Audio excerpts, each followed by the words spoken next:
Yo, what is up, friends, foes, and members of the Omni Council? My name's Daimien Kamiya, I am the Omni King, and that settings is up. Yeah. It was all set up to go, and then nature called, and didn't want to hold up nature, so had to go to the bathroom. Yeah, so we are going to continue. We're on Timberline Falls.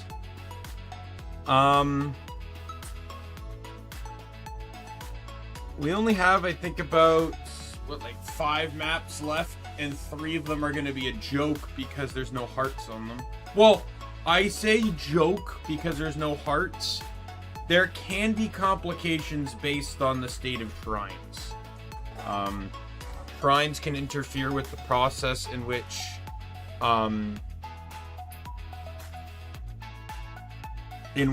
I can acquire hero points.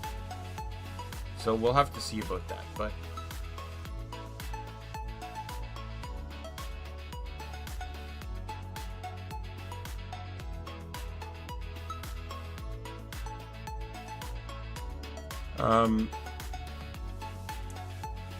anyway, let's get to the game.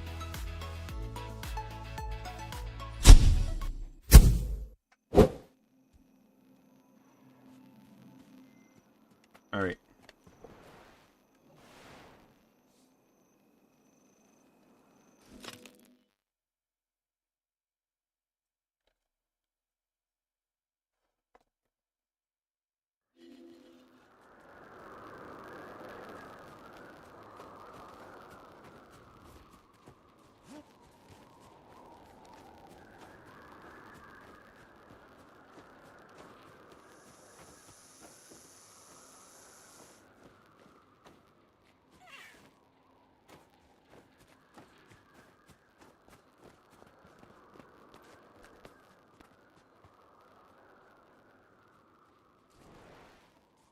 All right. Just make sure all my settings are good. Yep. Hello, Nero, by the way. Glad to see you're here.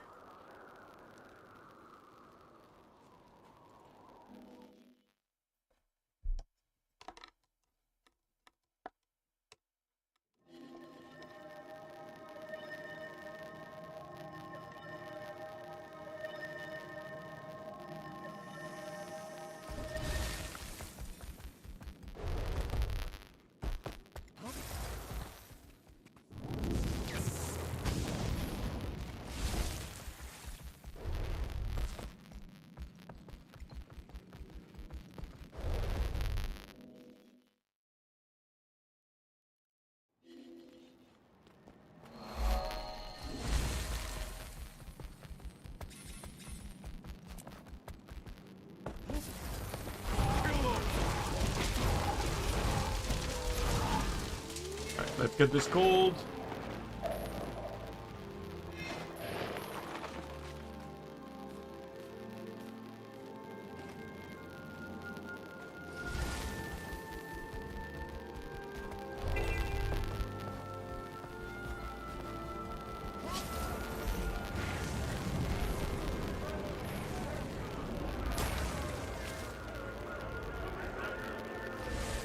It's script killing time.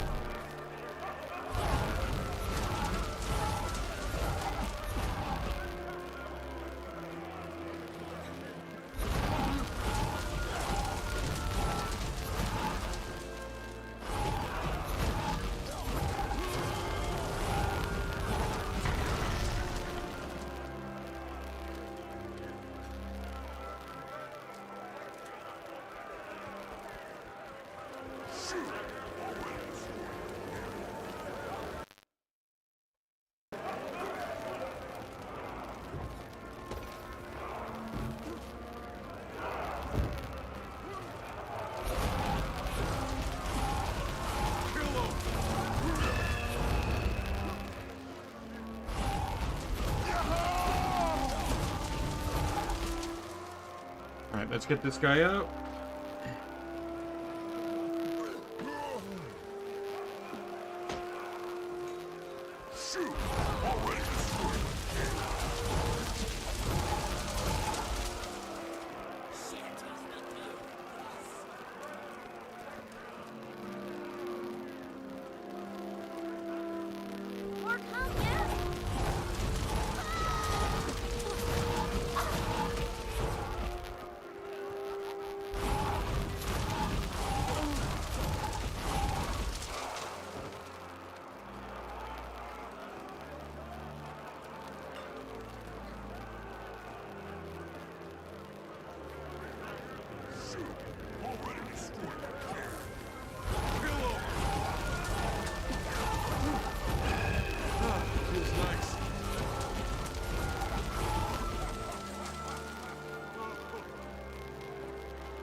Alright, event done. Good.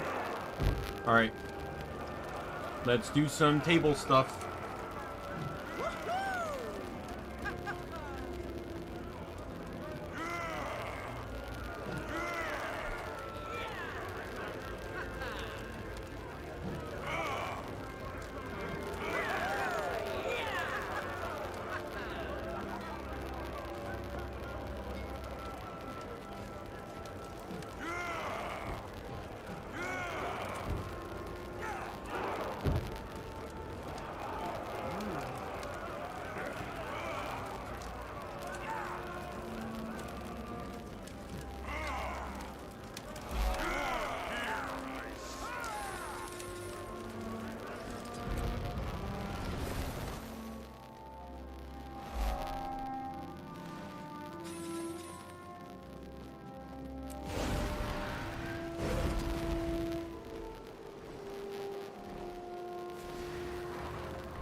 Alright, we'll get this sapling here.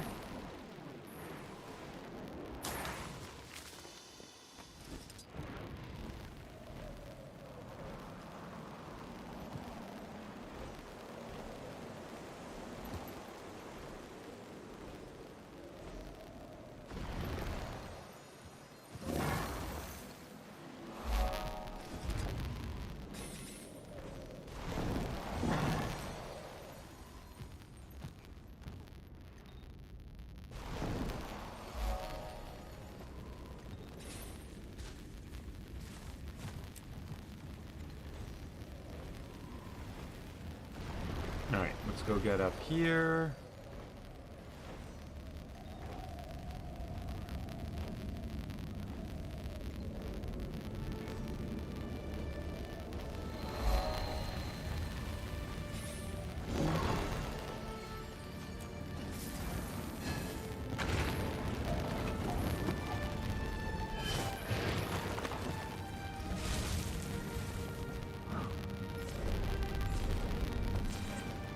All right.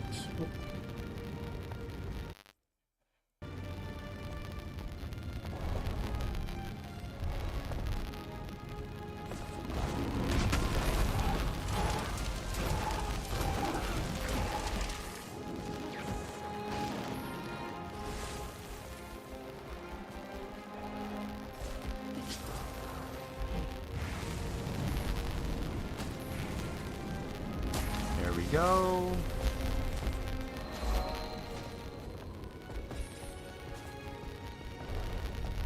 Right. Iron!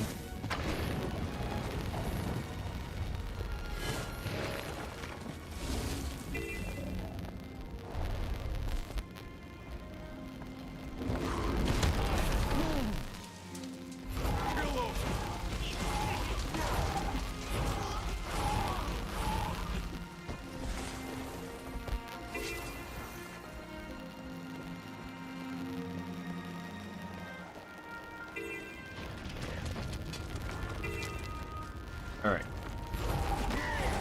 I'll start that quest. I need that quest active for a, Actually, I think the mounts allow you to bypass that now.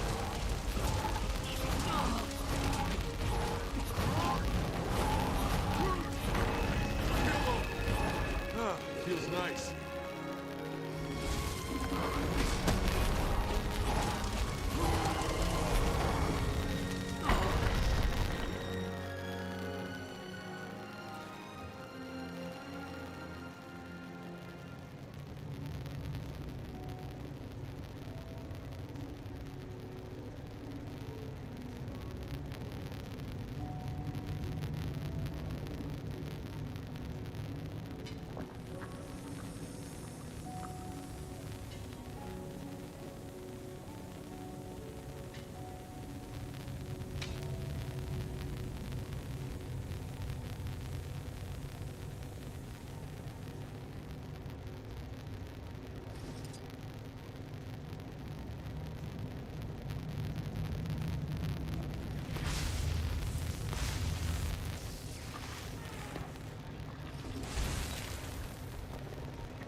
was that one again?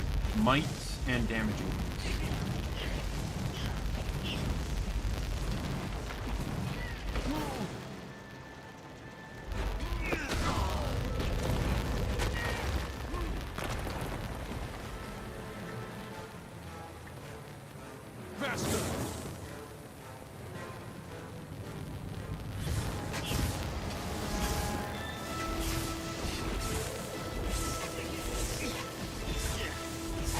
That.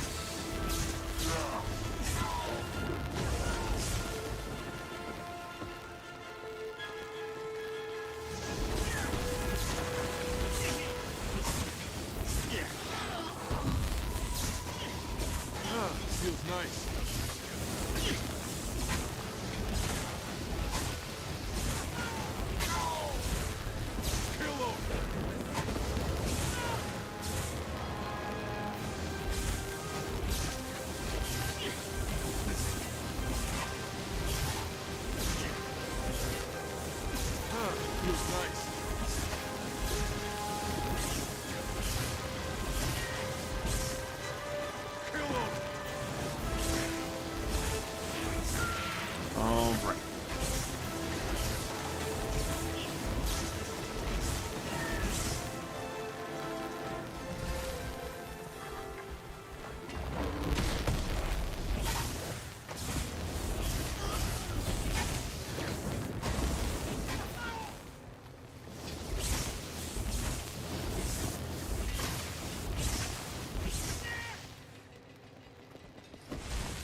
Borehole.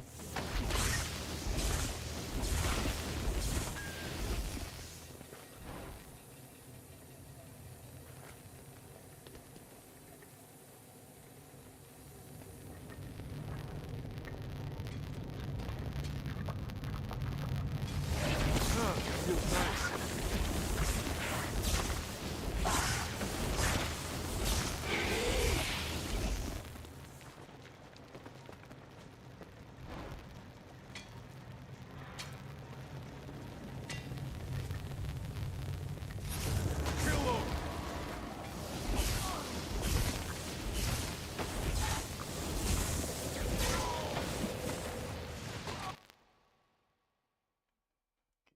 Sorry.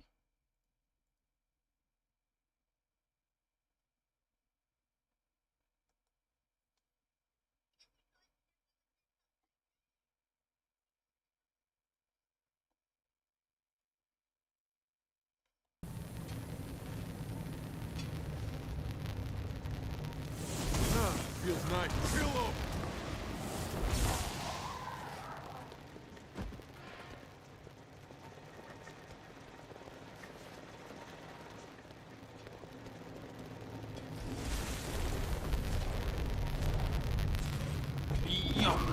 Okay. Sometimes I'm still trying to get used to the,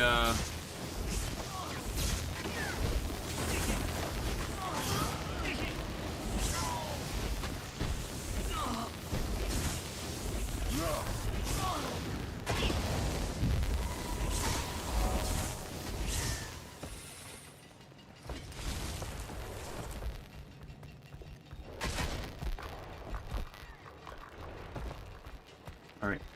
So I want to revive these two and escort them down, the Grawl area, but...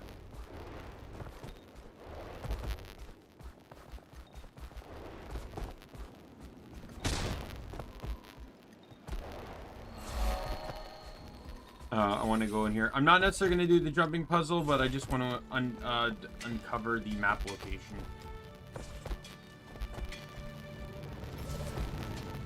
I'm not going the right way, am I?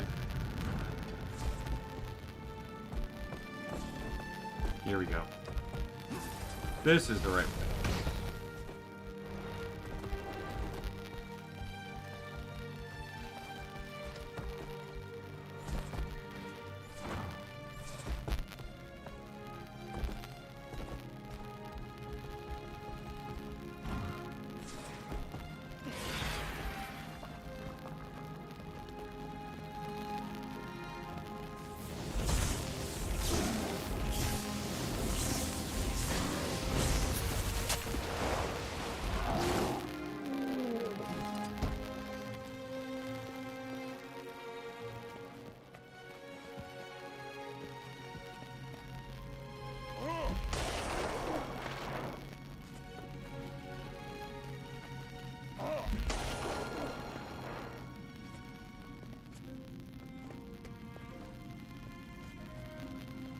Come on!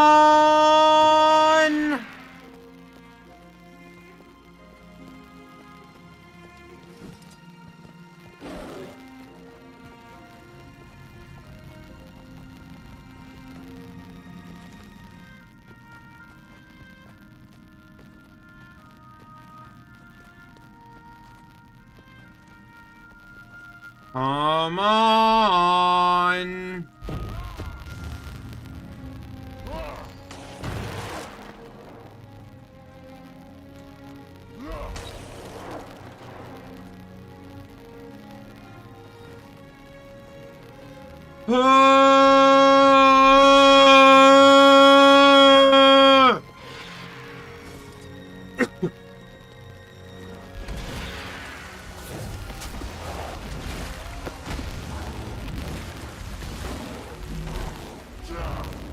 Angel, how are you?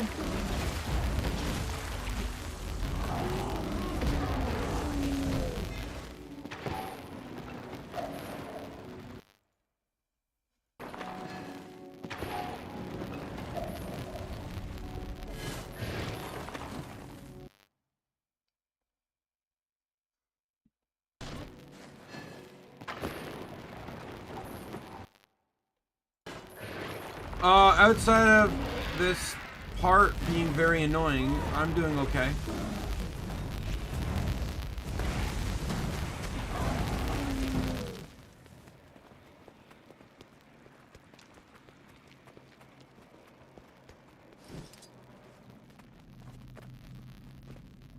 At this point, I almost want to do the jumping puzzle just because it's already tedious enough to have to get to the to uncover the location, but oh wait, no, I already uncovered it. Never mind. Well, we'll see. I'm already here. Yeah, I'm leaving. Goodbye.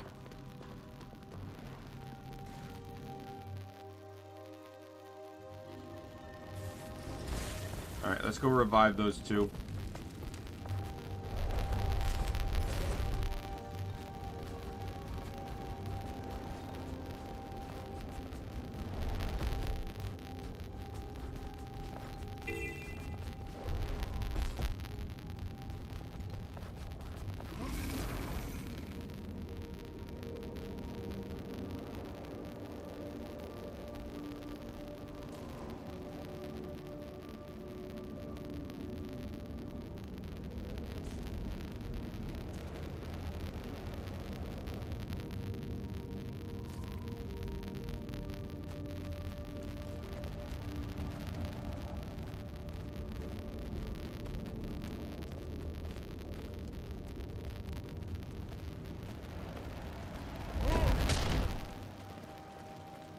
Alright.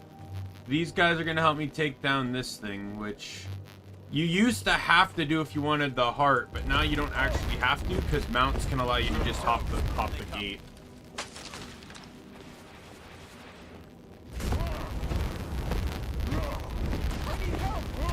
Feels nice.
Alright, there we go.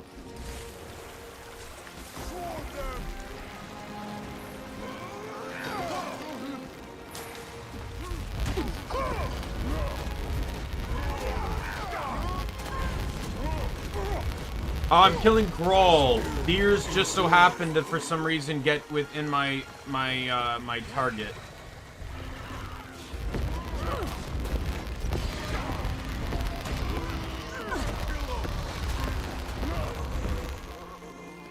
Okay, I just want to go grab this waypoint here.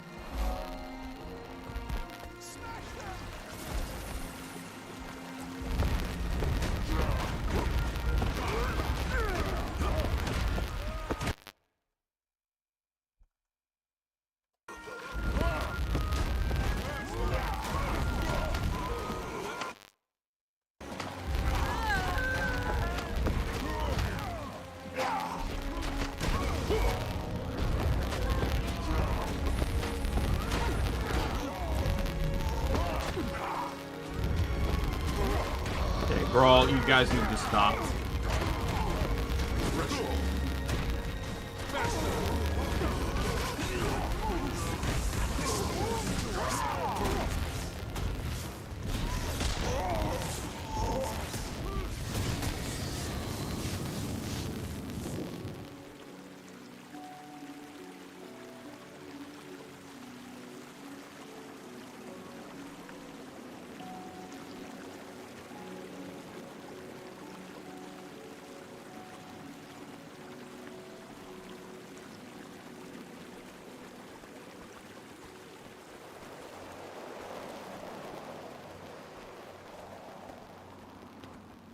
Time to take the fight to the Grawl. Okay, let's do Scepter, Warhorn. Great.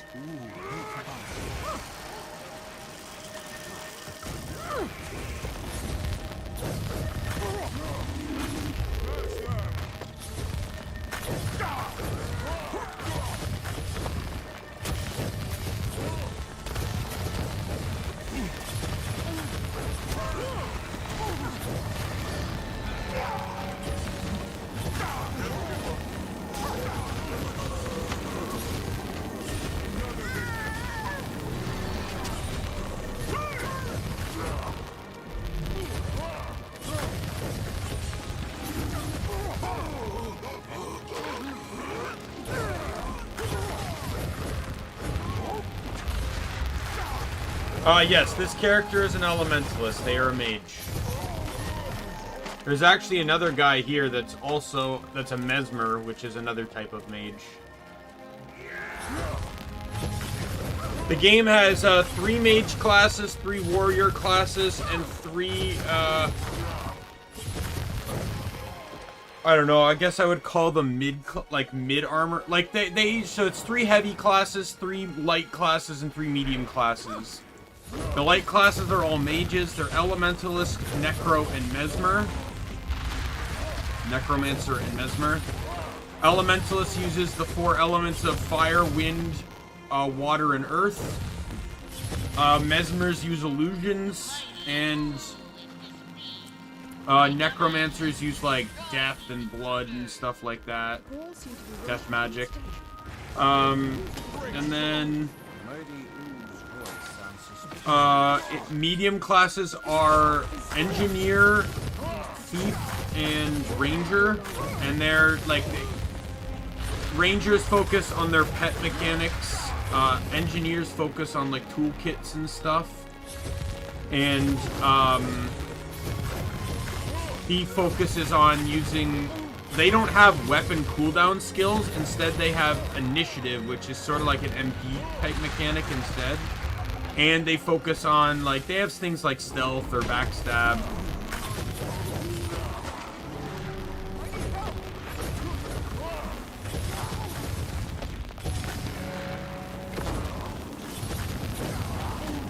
And then the heavies are Revenant, Warrior, and Guardian. Warrior is pretty simple to understand, you know, just a heavy hitter, pretty defensive.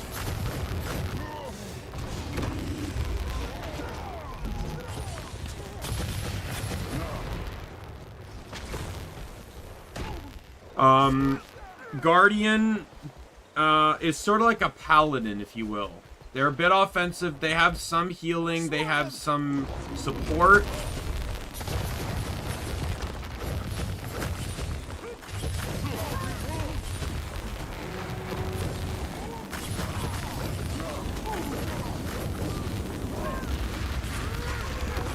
And then,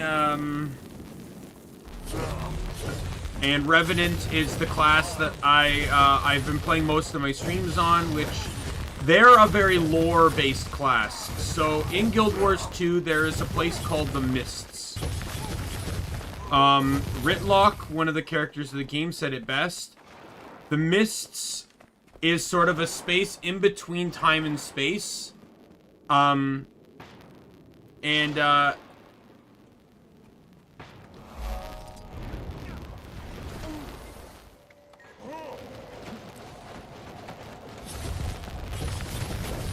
This is not going to be fun.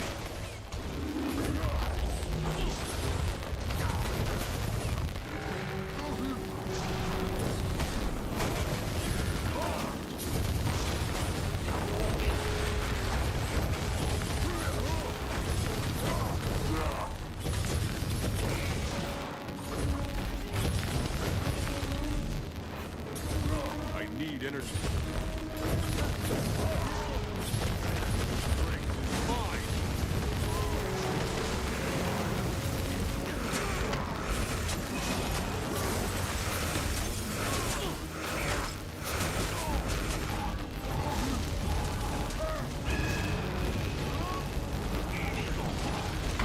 But anyways, as I was saying, yeah, sorry, I don't feel like I'm in a position where I can solo a champion, but I want to focus on it.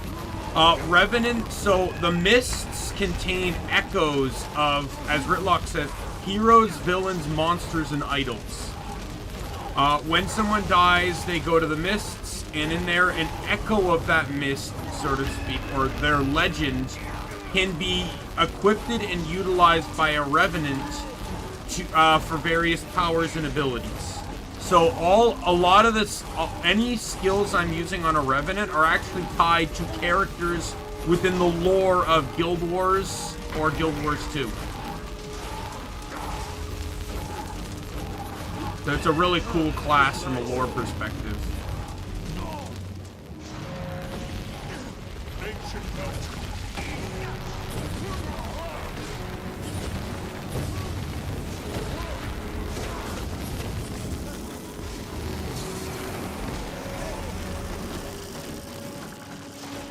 Necromancer can have sword, however, that requires having this, Soto, expansion.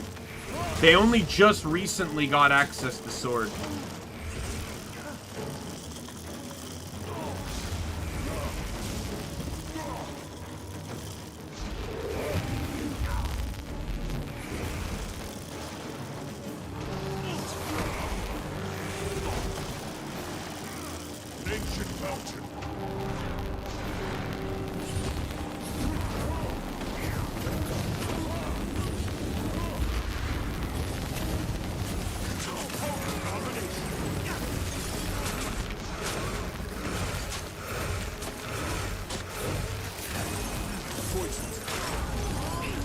Interestingly enough, though, sword on Necro is a ranged weapon. There's a lot of weird stuff, like hammer is ranged on Revenant. I'm shocked I managed to do this. Better than moving.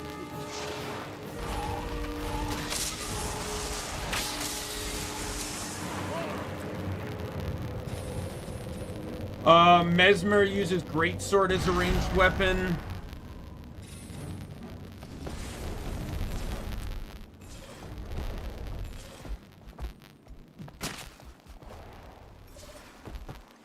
Swarm them!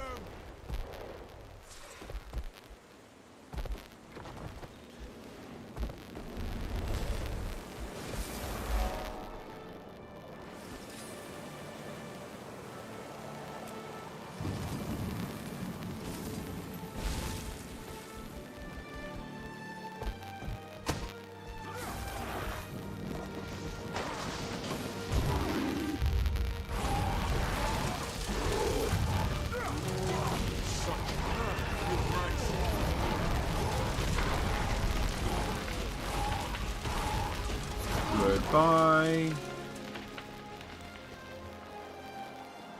Swarm them!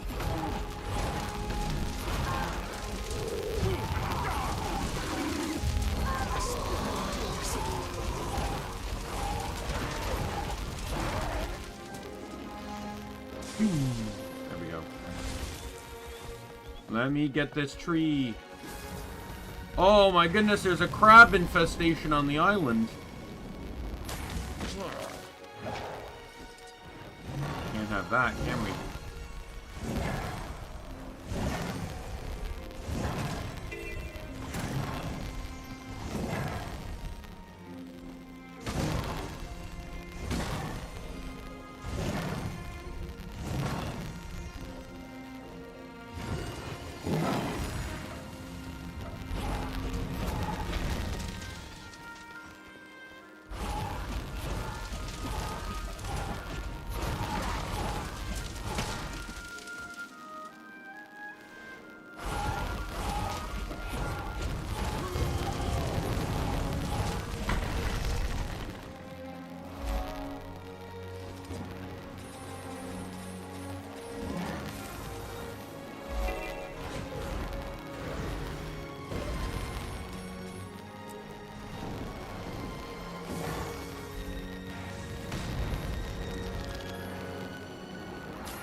And we'll get that platinum where you, like, exist to cause me problems.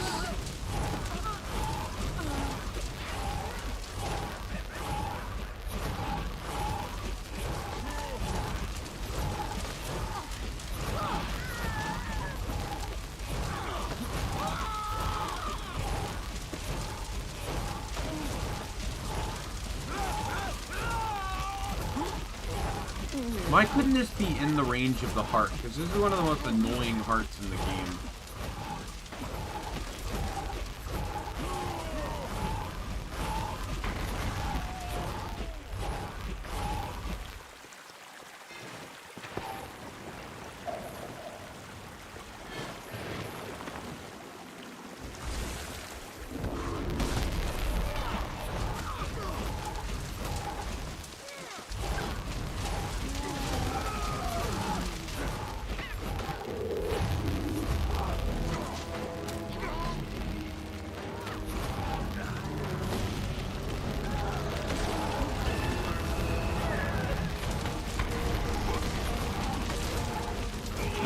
This, get some might up and some fury.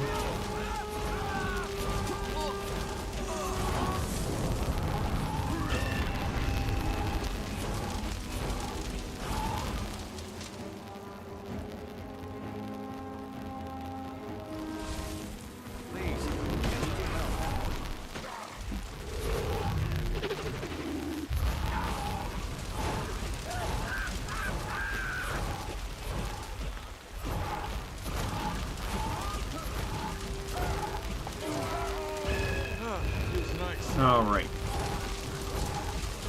Might try and take out the crab too after, but...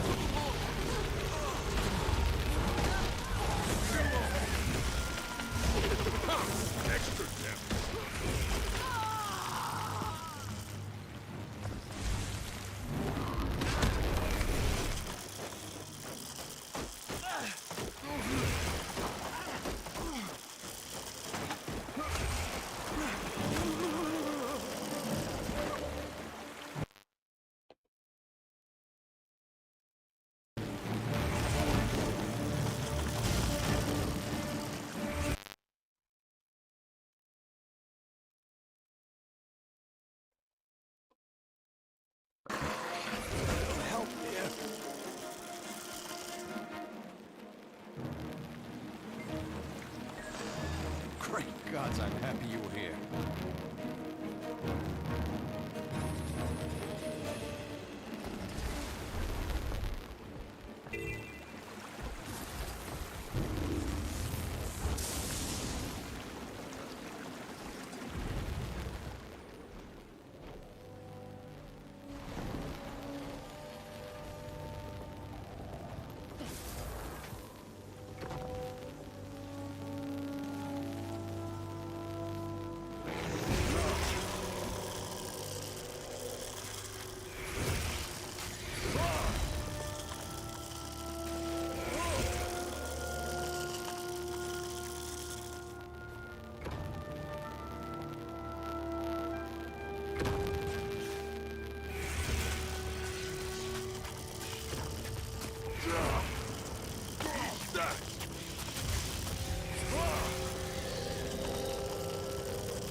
No, my elements is already leveled. I'm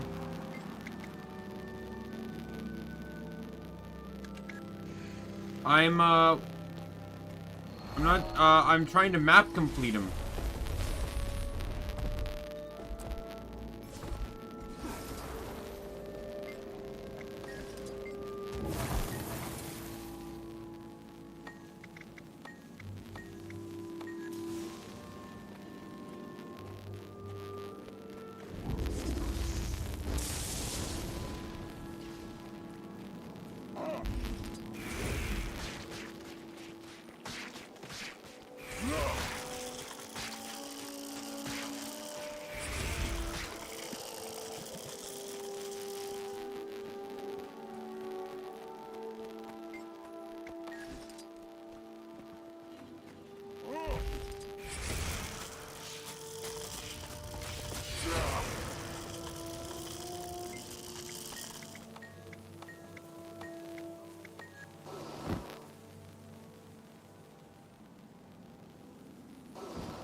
Okay.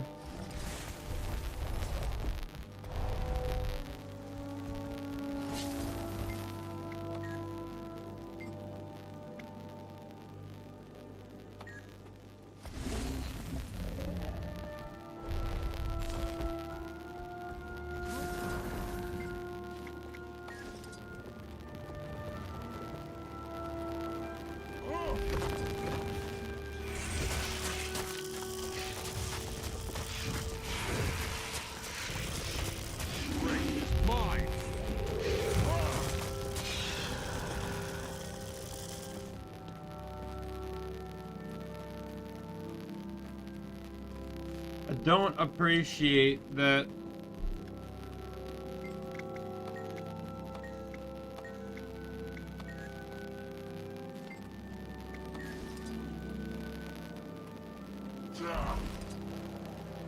God damn it!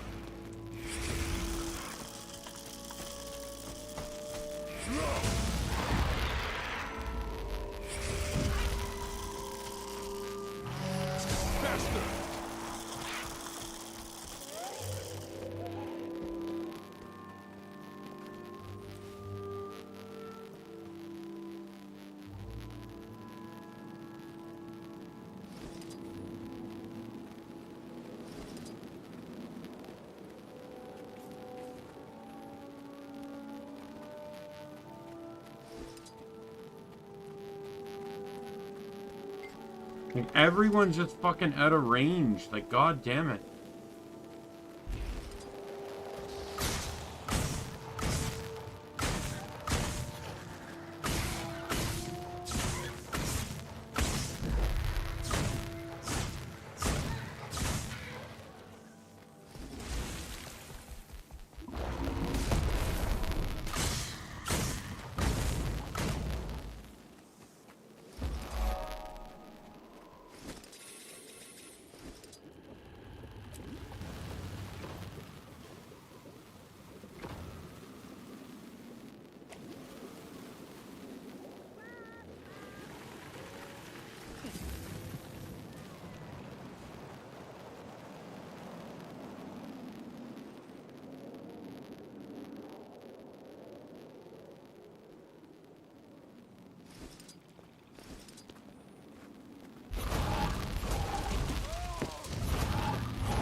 I'm on a much more significant build this time.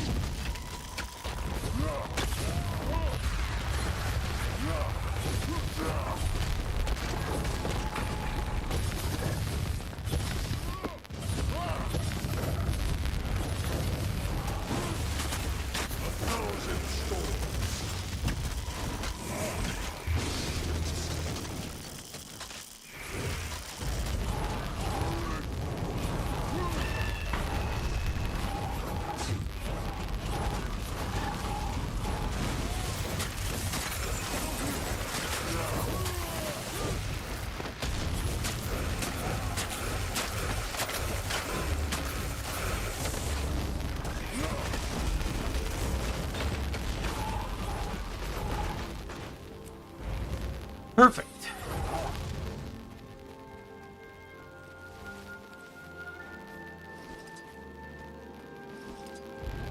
Alright, I just got this hero point to do.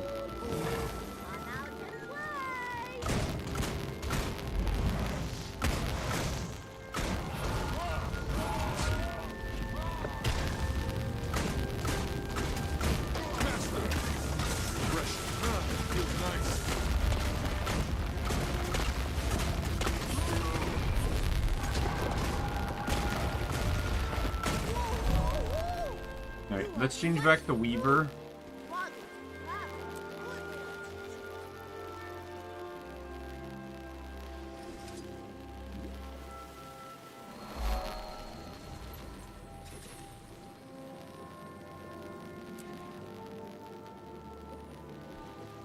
Sorry, the what? What was your what to? Sorry, I don't know if I was remembering where I was saying.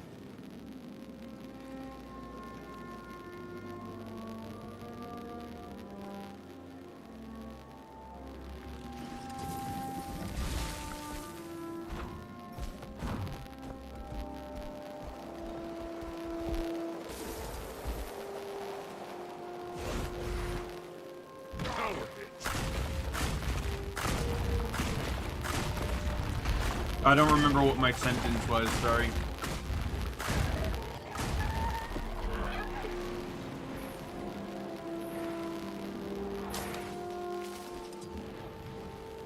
That's ADHD for you.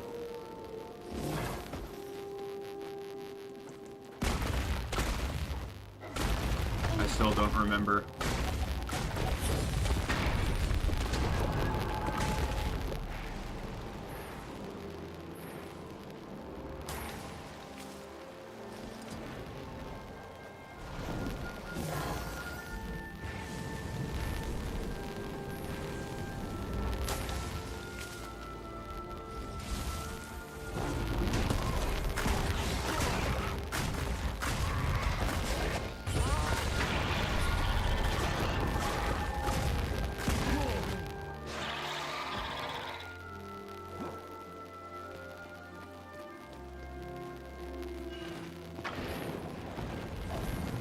Yeah, I don't remember what I said. Sorry, Angel.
Let's go. I'm gonna go get this.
No, there are no sirens in the game. These are, if you're referring to the enemies I'm fighting now, these are great.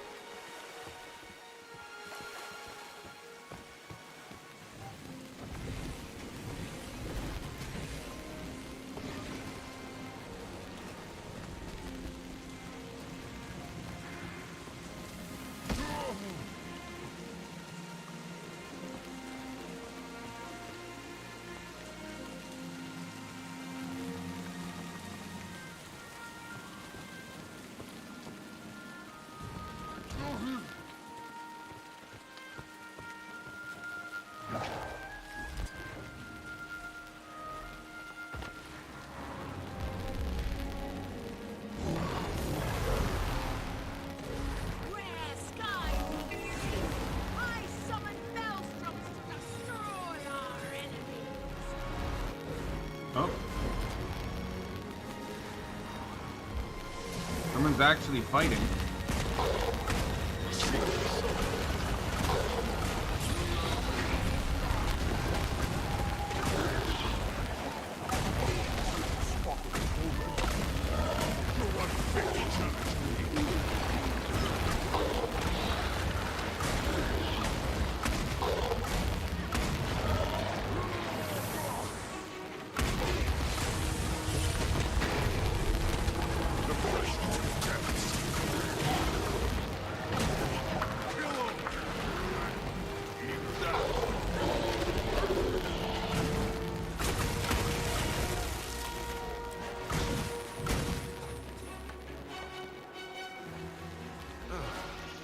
Better than moving. Incoming.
There we go.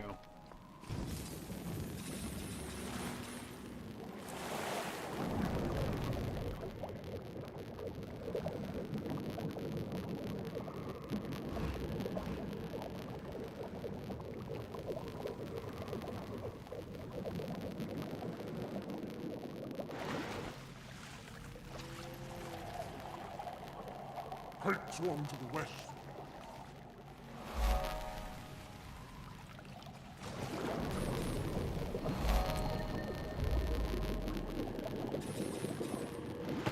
This the bug is quest gonna be bugged more?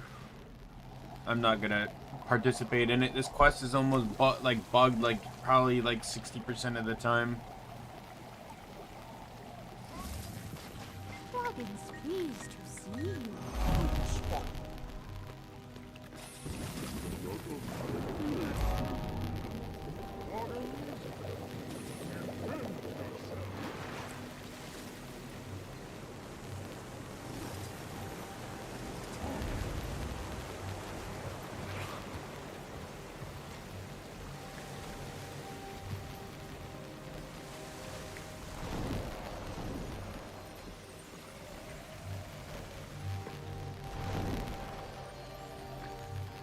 Alright, I'm just gonna warp out.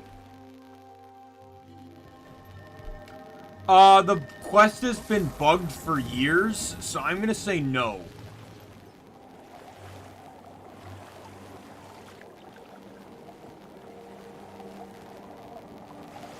There's a lot of bugged content. One small problem with Guild Wars is they're very quick to move on to the next thing. And once they do that, they really don't give a shit about fixing problems with the old stuff. Dungeons have been in the game since the game had been out. And there are many issues with the dungeons. Some dungeon paths have a chance of breaking significantly.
Alright, let me go do this quest over here, the Risen Presence.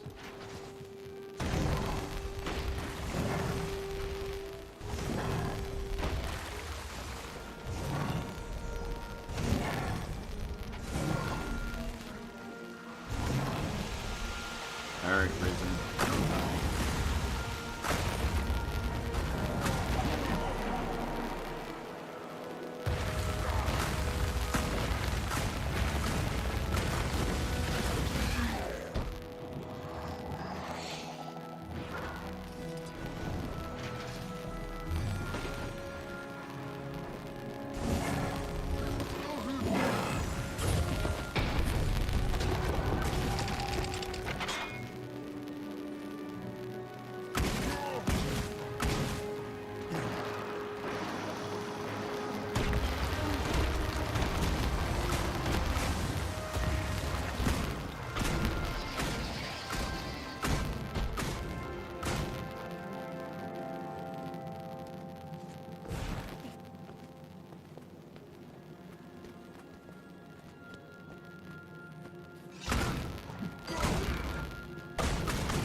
All right.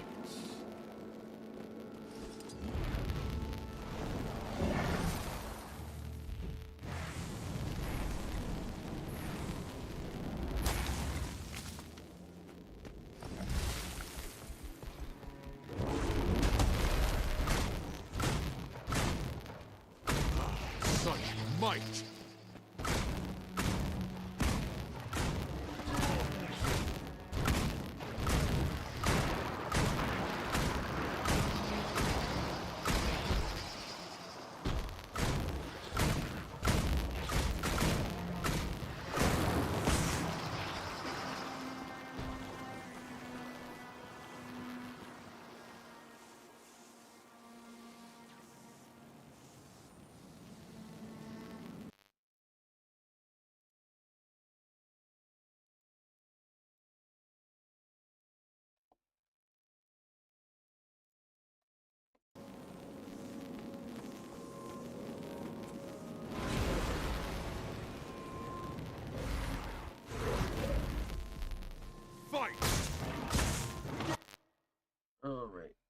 Sorry, I'm checking stuff on my other monitor here.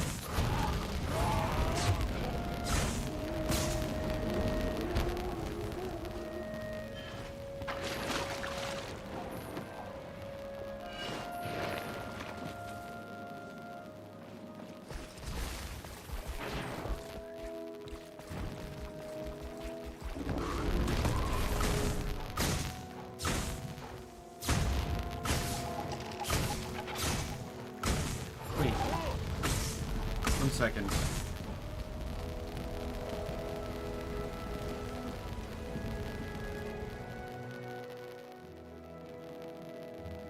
Today's Wednesday, right? Wednesday the 19th? Yo, I started at 3 today! That means there's an extra hour of streaming. I just remembered that. Thank God I remembered that, because otherwise I probably would have started getting ready and arrived at work an hour early.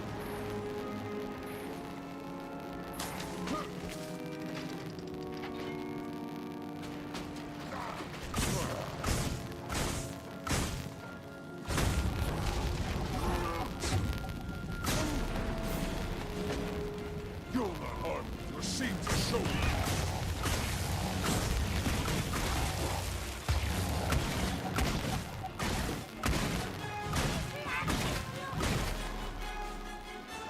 Yeah, I just forgot. Because most of my closing shifts start at 2. But I remember, but I'm like, wait a minute. Because normally I'm a guy of habit, so I probably would have just done that anyways.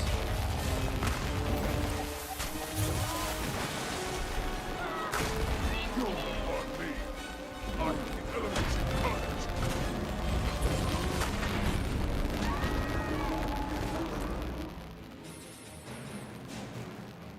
And then on Friday, it's the same. I start at 3.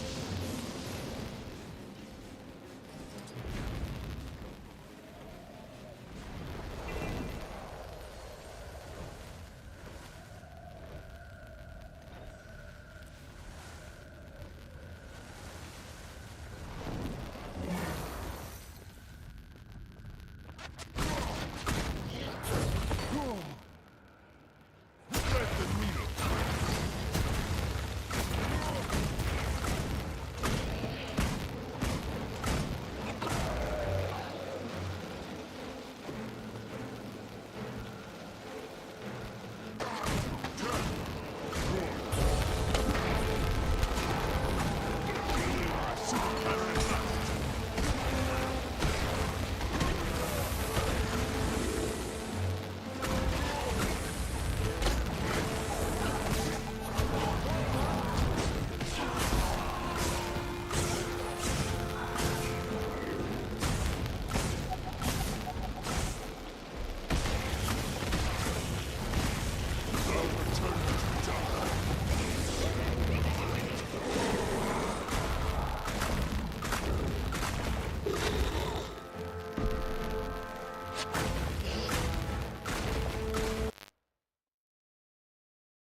Agreed. At least the fort still stands. Fort will not stay overrun by Can I please mount?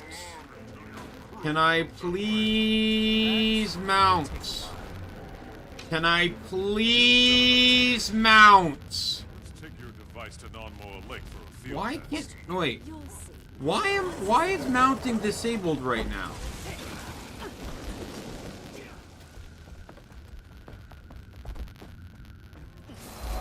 It's dumb. Just a second.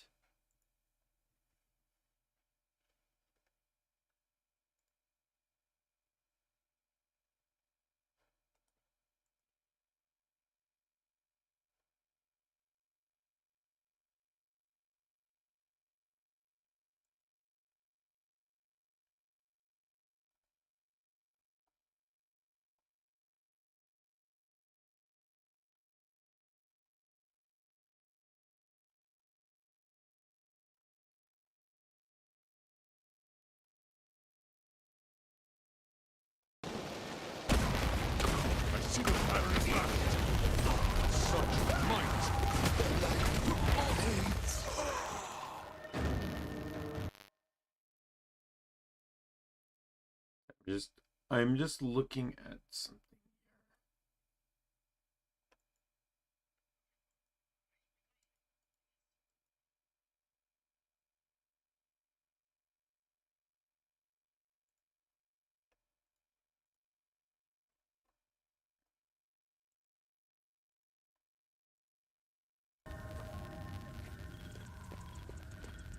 Sorry. To keep myself more entertained, I have responsibilities for it. And it is what it is. I'm not too like I appreciate you being here when you can. I even appreciate when people all they can do is stop in, say hello, and have to leave. Like that's effort someone spent in their day on me for whatever reason.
I hit a button by accident. Oh well.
Alright, let's restore some of these golems here.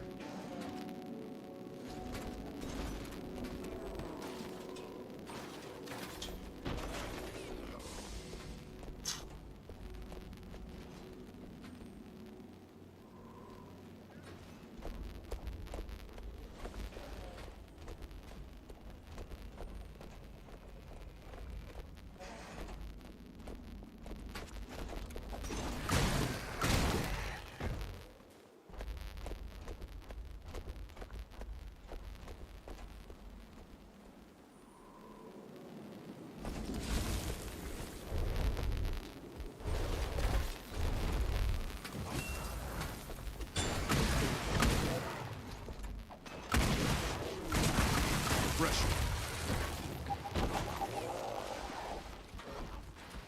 I see the pattern at last. All right. Such might. Get you up.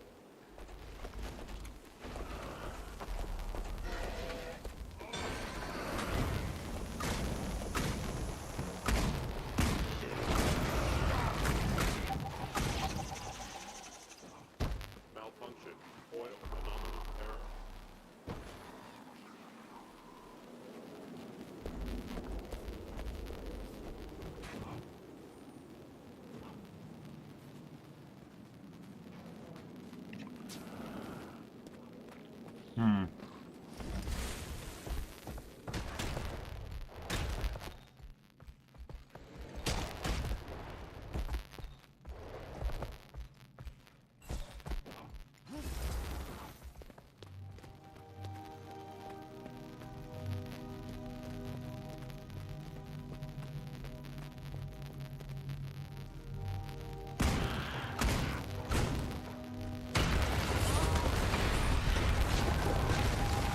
Take the bleed.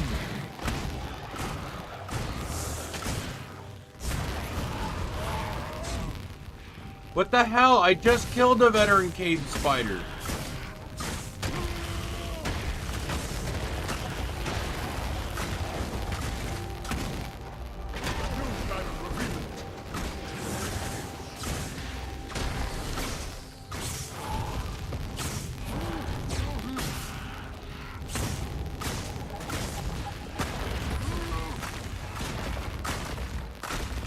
I call it dumb.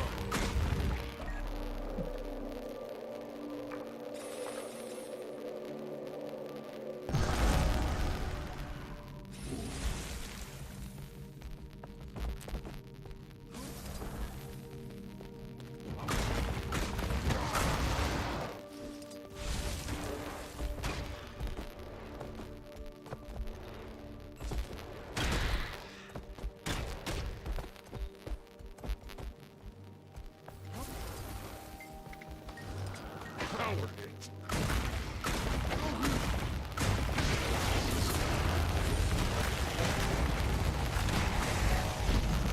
Let me do this. Oh yeah, I have a small snack in front of me that I've been chewing on a little bit, but I actually finished my breakfast before the stream started.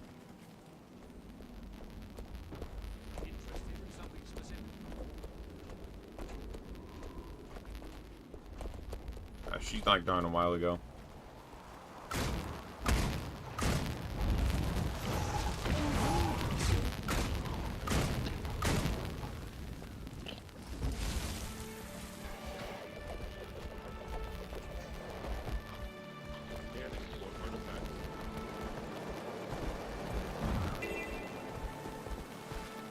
Am I evolving? I think it was just timing. I had the same thing for breakfast this morning that I had the other day. I think it was just a timing thing. I also wasn't as tired when I woke up this morning, so that probably played into it too. Which is weird, because I went to sleep at about the same time, which was like 2 in the morning. And despite that, I woke up before, like an hour before my alarm today. But I'm like, you know what? I'm not testing my luck here. So I put on some YouTube videos and then just tried to go back to sleep. Well, laid down listening to them. I didn't really have intentions of going to sleep, but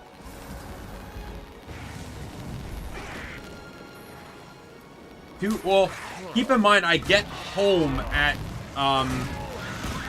11 p.m.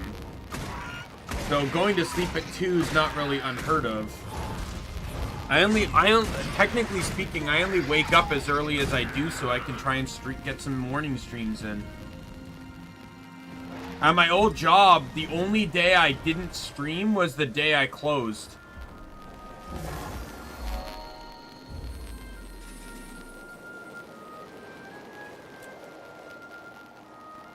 But because this place is open later, I start later. You know, 2 p.m. versus 1 p.m. With all that, like, it's a lot easier for me to potentially get in some closing streams. It also helps me get my sleep under a bit more control. Rely on your knowledge.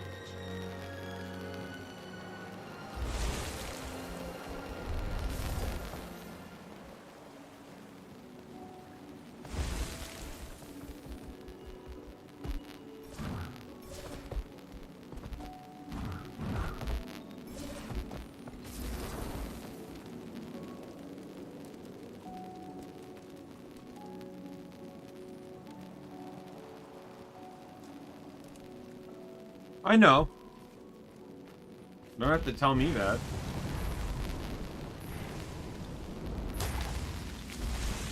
That's why tomorrow I will catch up on my sleep. I'll sleep in for longer. You can make up sleep. It's a perfectly viable thing to do. So I do that on my days off. I sleep in a little longer.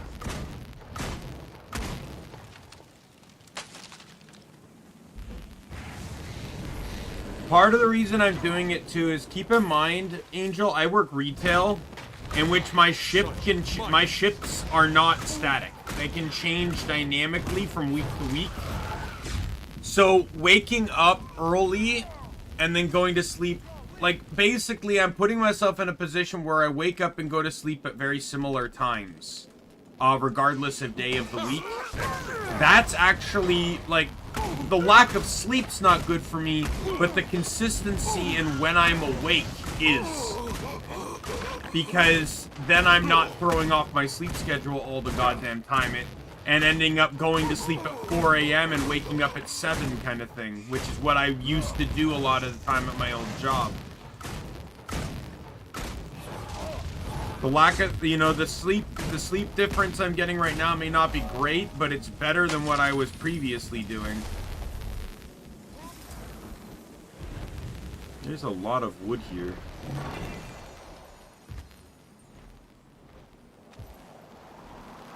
Which I'm happy for. Get some wood, get some leather.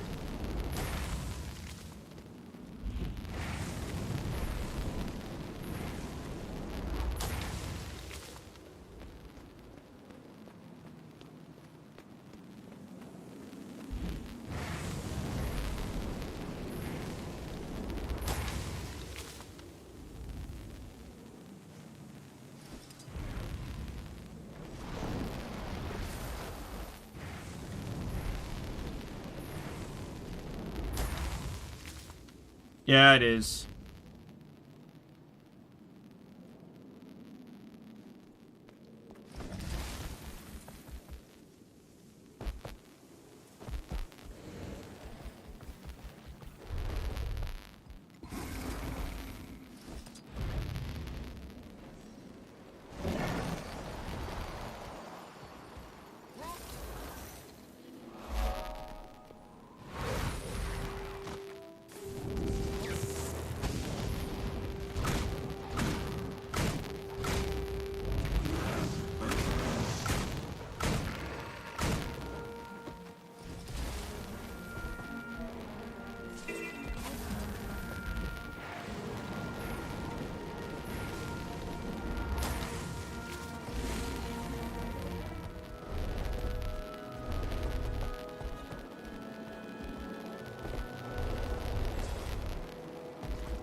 Alright, story time, since I'm here.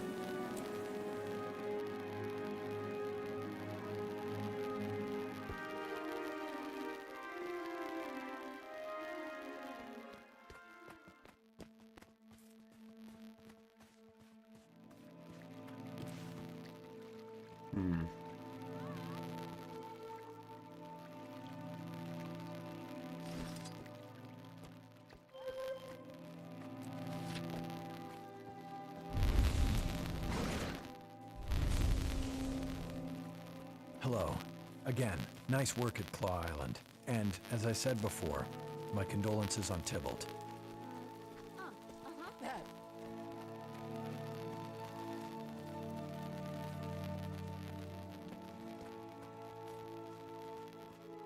Traherne, my friend.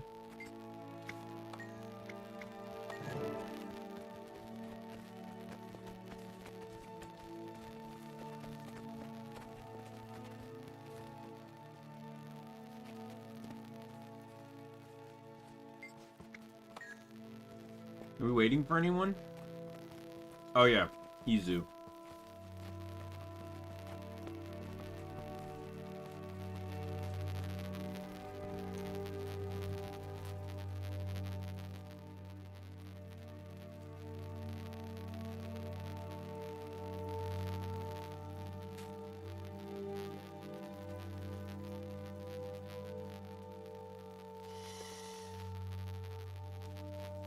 There we go.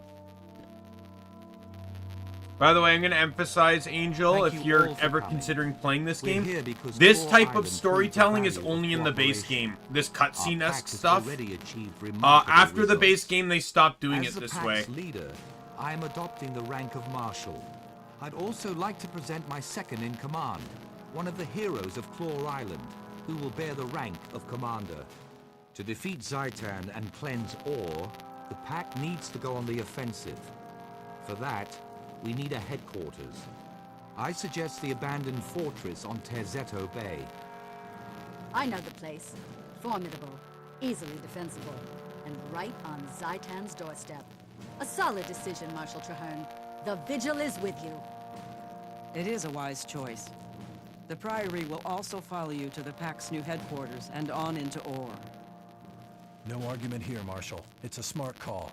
Count the Order of Whispers in as well. Excellent. I'll begin preparing our new headquarters at the Terzetto site, which I have codenamed Fort Trinity. I look forward to seeing you all there. Please, Commander. I'd like to speak with you.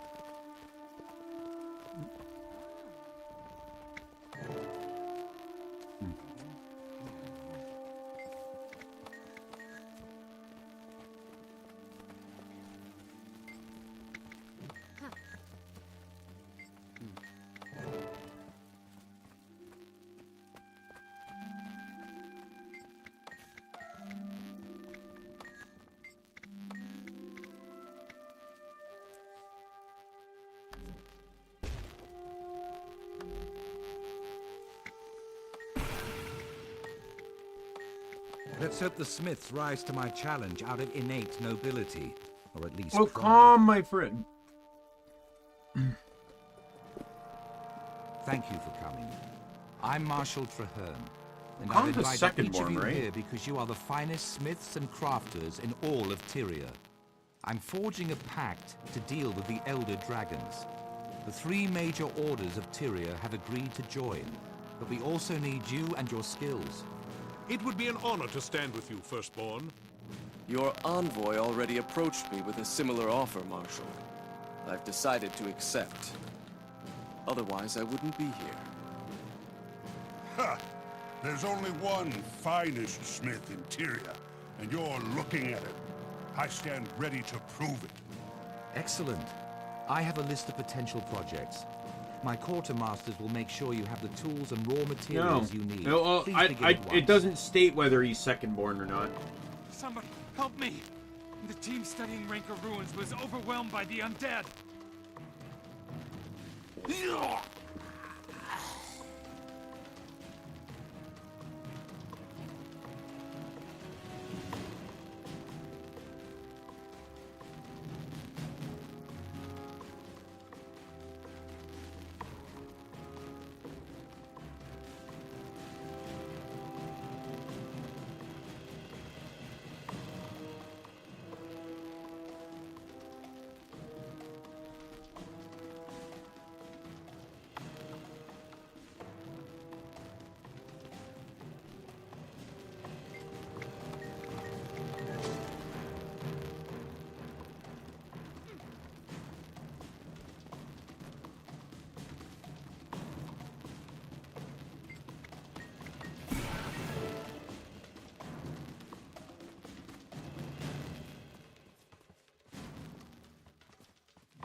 I can't mount.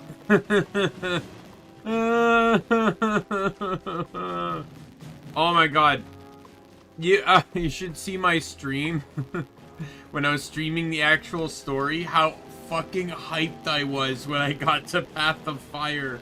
Because I could now mount in story cutscenes.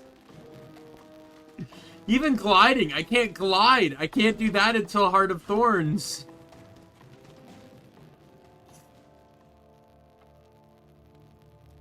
I'm glad to see you. Something is definitely unnatural here. That miasma settled in shortly after we arrived. Fortunately, our allies sent help. Agent Zuri from the Order of Whispers and Crusader Afanan from the Vigil. At your service. Killing Orions is my purpose in life. But in the spirit of our newly forged union, this feels extra noble. A pleasure to meet you, Commander. Take a good look. Once I get started, you won't see me coming or going. Noted. Our objective is to locate a missing Priory team. Traherne, this is your mission. How do you want us to handle it? By playing to our respective strengths. Zuri goes in to conduct stealth reconnaissance, while the rest of us take the main path through the ruins. We'll draw the attention of any Orions, and thin out their numbers as we proceed. Let's all rendezvous at the far end of the site. I'm going stealthy. I'll report back as soon as I know anything.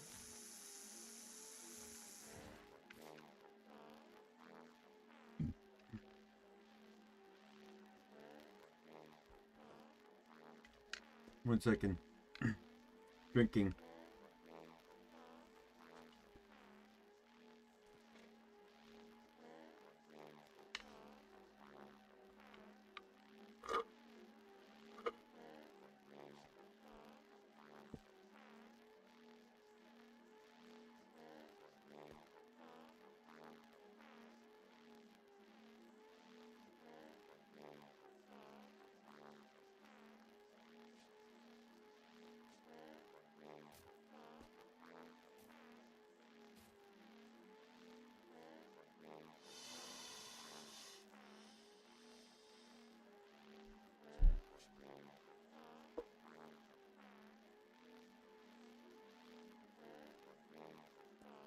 Alright, I'm back, sorry. I had a glass of milk, finished it, I wanted to rinse out the cup.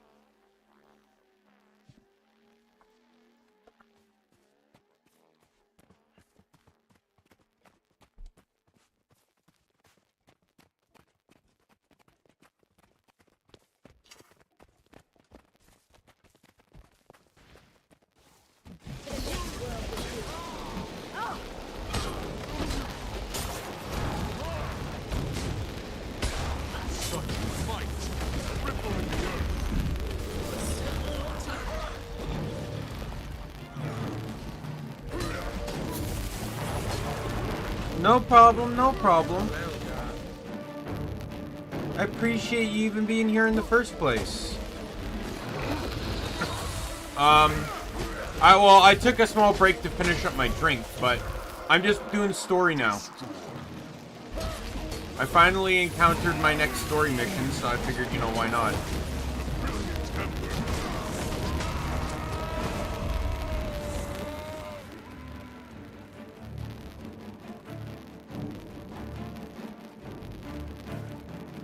I hate this part because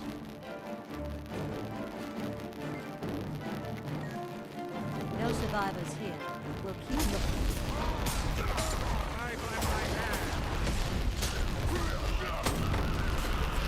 Hoya! Hoya!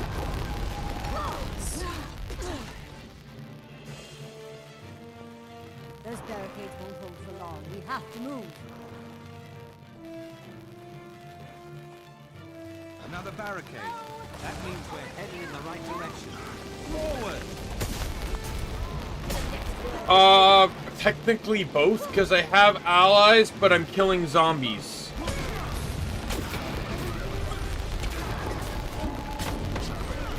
The risen enemies are undead zombie minions of the Elder Dragon Zaitan, who is the main boss of the, who is the boss of the main game.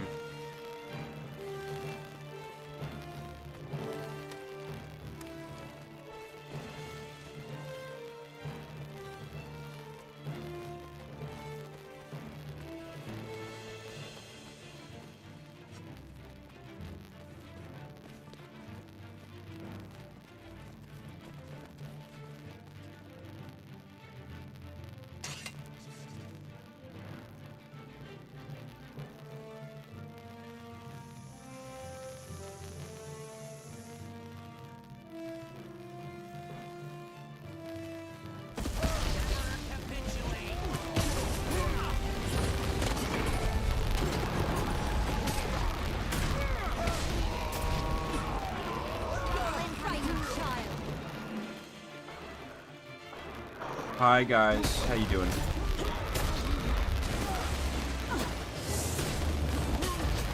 Take your boons, my brother and sister. I'm a Sylvari at heart. More undead on the way.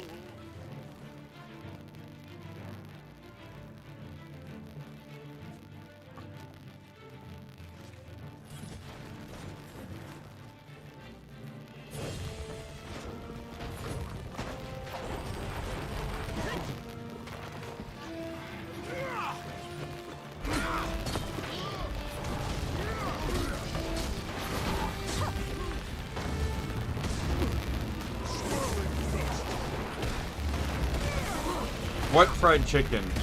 The fire? You mean the phoenix? Well, vermilion bird? Yeah. The catalyst's mechanic uses this jade spear, and the representation of each element's jade spear is based on one of the guardians of Chinese culture.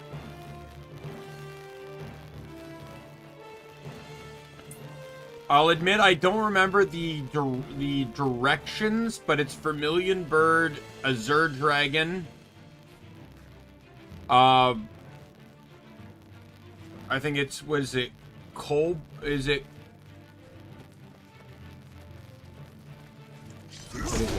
Vermilion Bird, Azure Dragon, White Tiger, and I think it's like, is it Cobalt Turtle?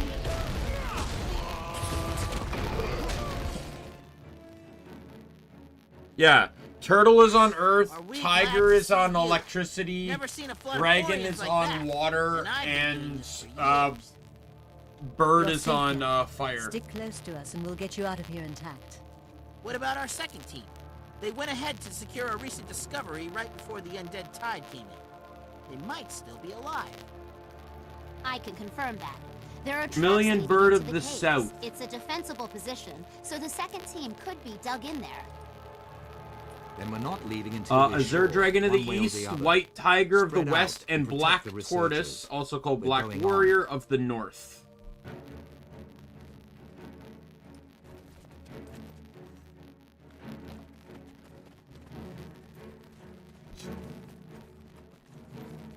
Considering Catalyst is was unlocked with End of Dragons, which features Kantha, which is an area of the game that is heavily influenced on Asian cultures, it makes perfect sense that they would utilize, you know, things like either, like, there's a lot of mix between, like, Chinese, Japanese, and Korean cultures within Kantha. We can't afford to lose the second team, or the artifact they were hunting.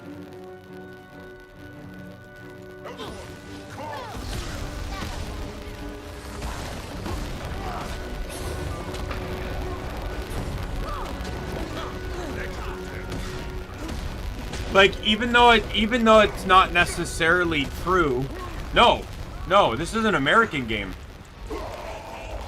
Their head office is in, like, Seattle or, like, Washington State. Like, it's... Yeah, absolutely. This is an American game.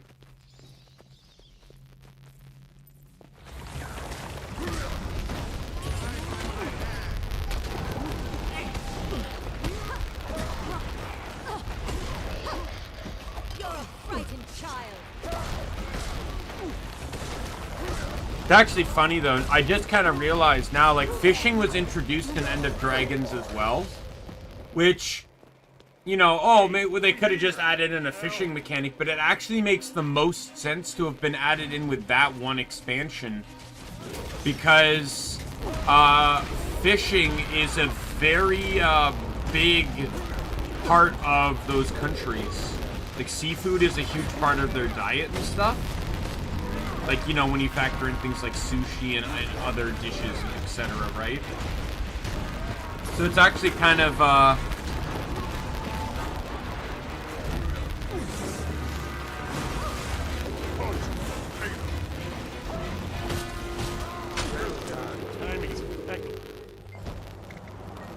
Stand by to withdraw. Commander, you lead the way. Keep together and stay on your guard.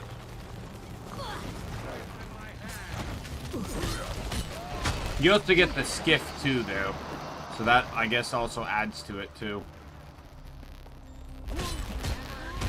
I never made the correlation that fishing was actually relevant when added in with that expansion.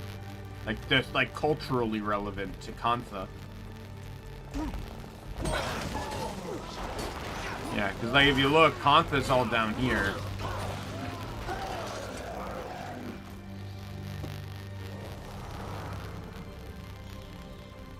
Right, 2 of the cities are majorly off coasts. So, and like this is where the old city used to be before it got hit with the tidal wave. So basically, the lore behind what happened to the... So this is the new city. This is the old city. So what happened that destroyed this city actually dates all the way back to Ore. So Ore is where we're eventually heading for story. So believe it or not, this entire island, this entire chunk of land is Ore. This entire piece of land was actually underwater. During a war that took place after Guild Wars 1, they sunk, I forget the specifics. I never played Guild Wars 1 or anything, but basically, to spite their enemies, they sunk their own home into the sea. Well, when Zaitan, the Elder Dragon we're going to fight, woke up, he brought this entire chunk of land back to the surface, which had massive ramifications amongst the world, most notably sending a giant tidal wave down to Kantha. And despite despite getting assistance, I believe, from the Elder Dragon around Kantha, it still ended up destroying this major city. And they had to rebuild it entirely. I think it would have been really cool though to have a map here. Like just be able to like rummage through the destroyed city. I think that would have been a really cool map idea. And I think, in all honesty, that also would have been really cool to do to continue on with the Aether plot, because maybe, you know, they're looking for something in the location.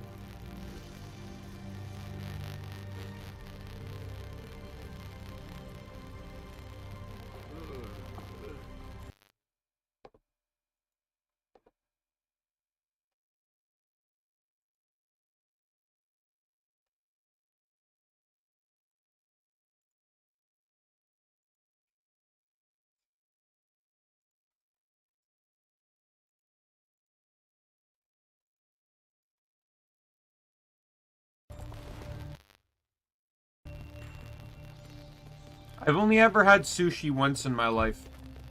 And because it's not something that's normally in my diet, I was in the bathroom for like half an hour later that day.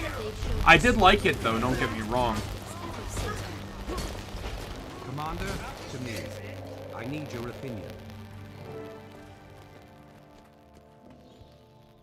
We're trapped, but I can summon the reinforcements we need to fight our way out. My minions will aid in our escape. Buy me some time to prepare.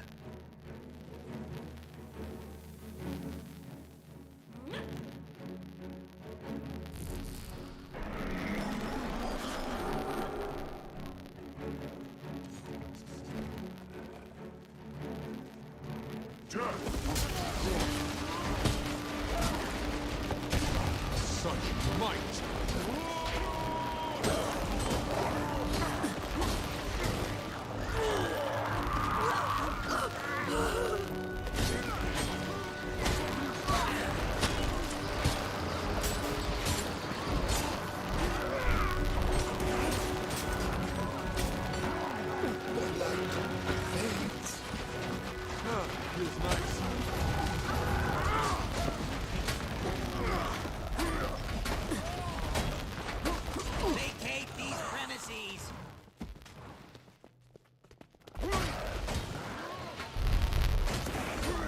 Oh yeah, well yeah, absolutely. They're all voice actors.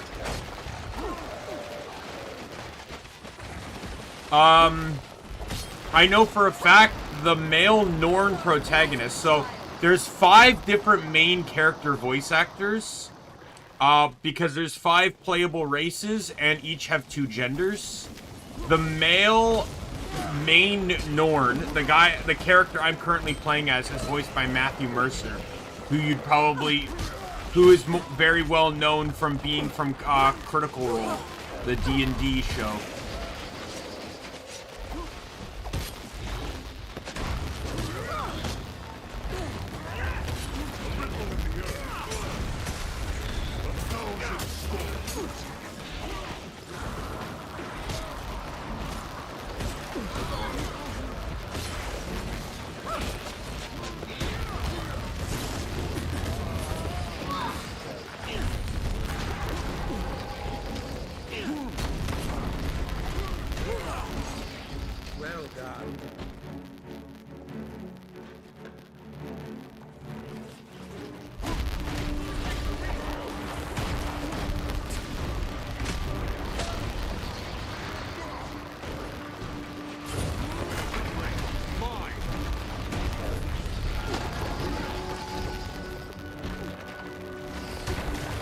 I normally just run through this, by the way.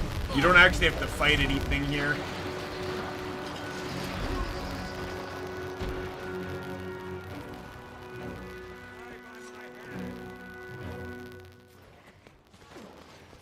Yeah, there are a ton of notable voice actors. I don't know how much you'd have heard of them though, because like you said, I'm assuming you don't generally consume content in English as much, maybe? Or at least it's not your primary means of consuming information. Like, a lot of the voice actors here are, like, well-known English voice actors, right? So, there might be a chance you might not know of them. It's like, I only watch dubbed anime, so it's like, I know a decent amount of voice actors in that scene, the English voice actors.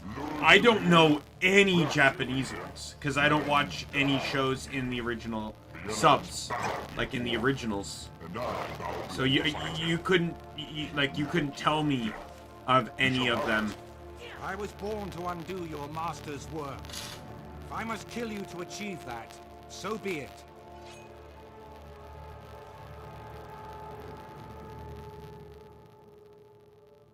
The dragon commands and we answer.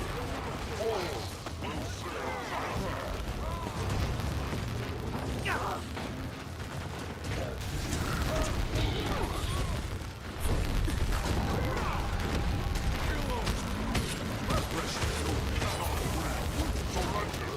Oh no, wait, that's not the... Okay, I guess they changed the thing. The one there is not a dragon. Yeah, the blue one is not a dragon. There's a quadruped, which is definitely not... Well, it looked more like, I think it was a Kirin. But either way, Kirin is still associated with Asian cultures, most notably in Japan, though. It'll fetch a nice price.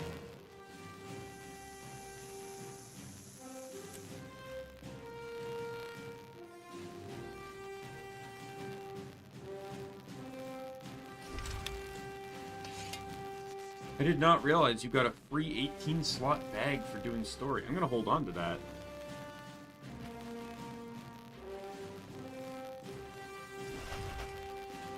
Sweet, sweet treasure.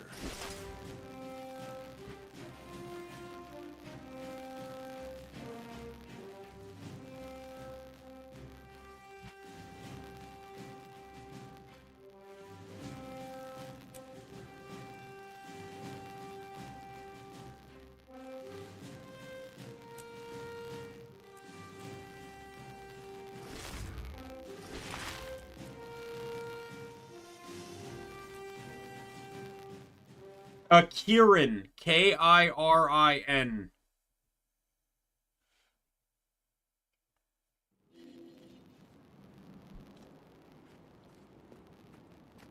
I don't necessarily think it's a yokai, but I'm pretty sure it's a creature from, Japanese mythology.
I'm not gonna sit here and lie and say I disagree, because English is a very dominating language. But, you know, in hindsight, I kind of feel upset that I missed an opportunity to learn another language. In Canada, where I live, so we have something called the Languages Act, I believe it's called. Basically, so what it predominantly means is that throughout the country, English and French are both 100% native languages. You're allowed to speak either language no matter what. But it also allows for localization, like localized areas, to utilize their specific language if they so choose to. Most notably, like for example, any Inuit tribes, or not just Inuit, but like any Native American tribes, they are allowed to utilize their languages as an official language within their territories. Additionally, places like Chinatowns, for example, are allowed to use Mandarin within their areas.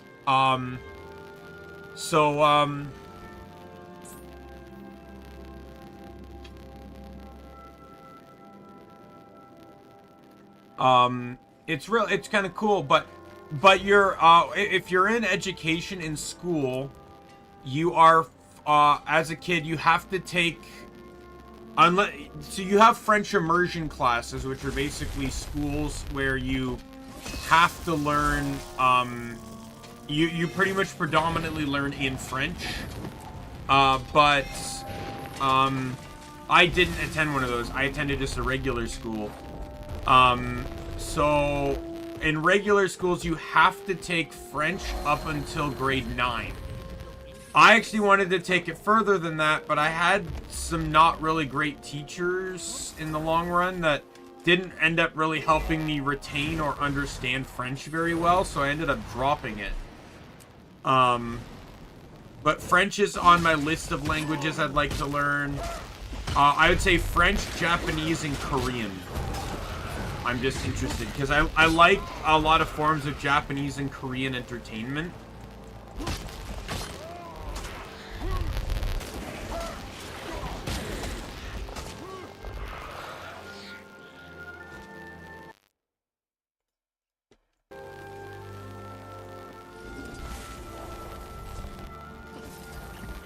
History never lies. Historians, however... Do you require my assistance? I am a genius. And you are? Excelsior.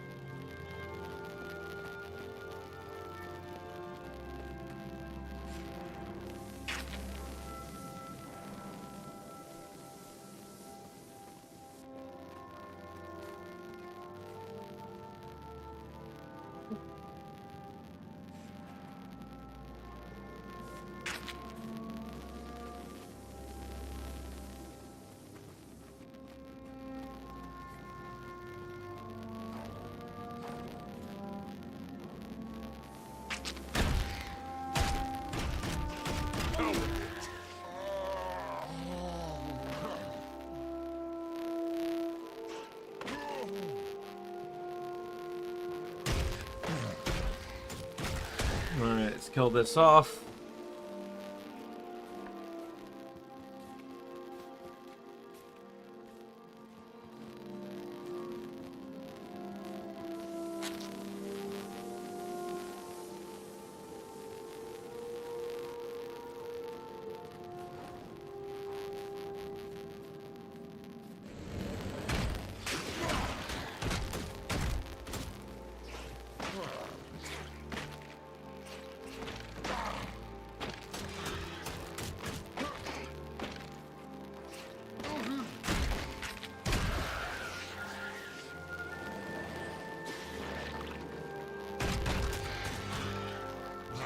such might.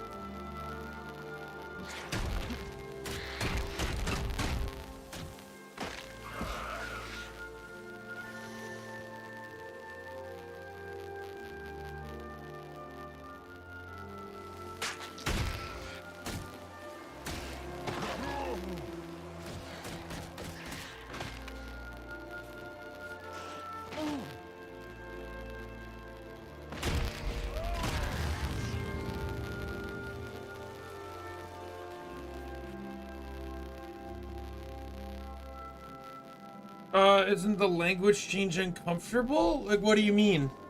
For the most part, it's mostly just English speakers. I will say, like, especially as someone that works in retail, it does bother me when I can't help a customer because I can't communicate well with them. But I would say that's the worst of it.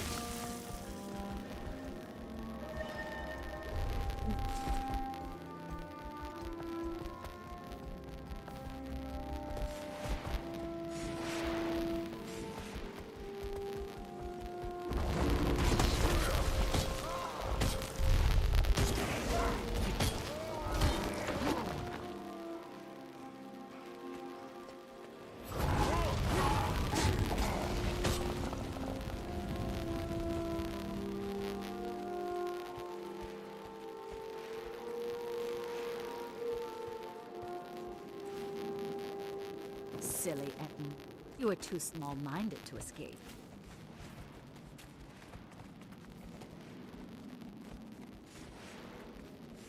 Fired up!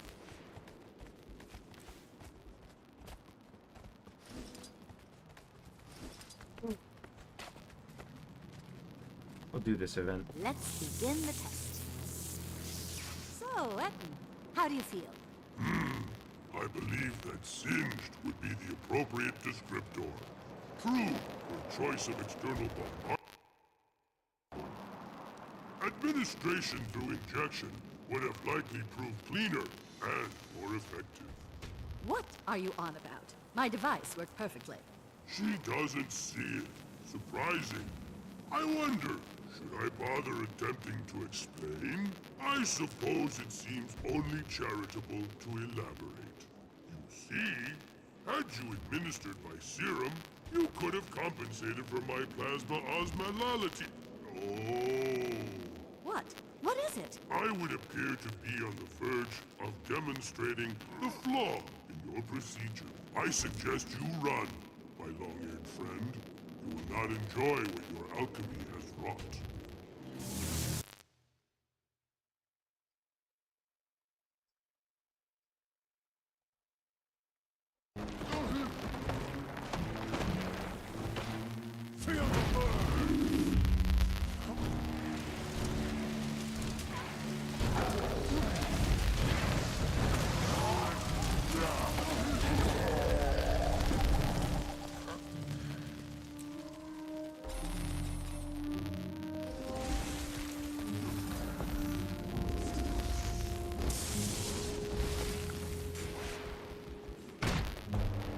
All right. Ooh, look at this. Oh, look at all this harvesting.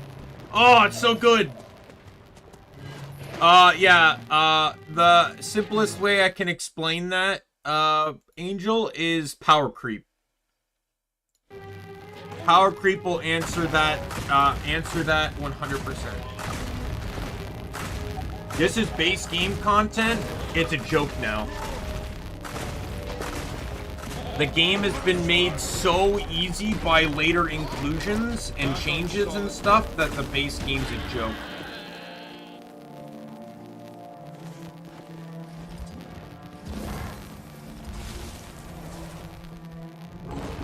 Hi, Jotun.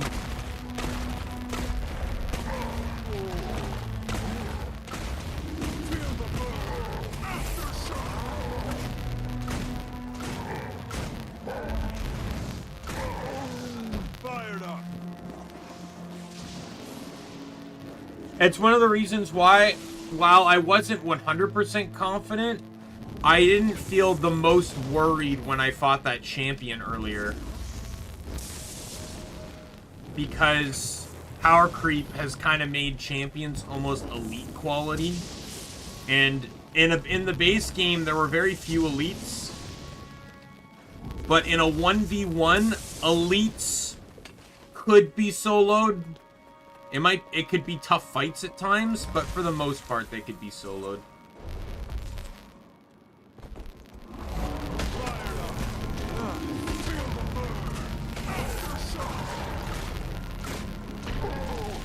Spin to win, spin to win, spin to win.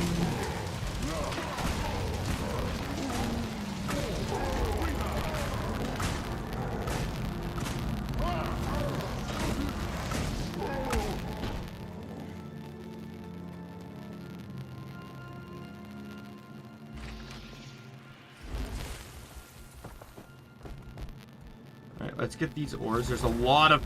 This is like one of the Platinum King areas of the game. There's a lot of platinum here. So I just, like, 2 nodes right here. There's another node in here. And then there's a rich node in here. A perma-rich node. Fired up. So I can get some more cotton.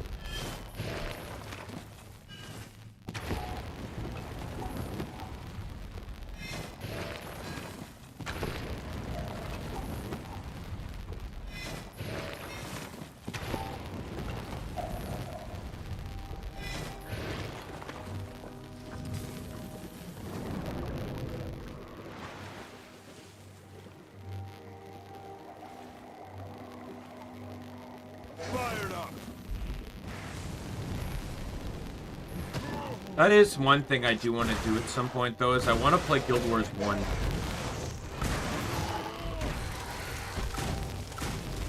It does link with Guild Wars 2 as well, so there's unlocks I can get in the game by playing it.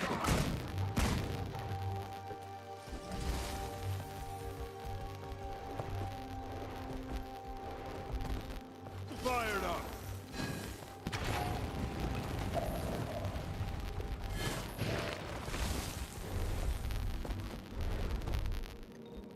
That is still alive. Like, what do you mean, the game? Yeah, Guild Wars 2 is still going. Or Guild Wars 1 is still going. Apparently the game uses so little resources that only 2 people keep the game running as long as they want. It's technically not as much of an MMO as this is, though, so... Oh god, you're not an aggressive champ.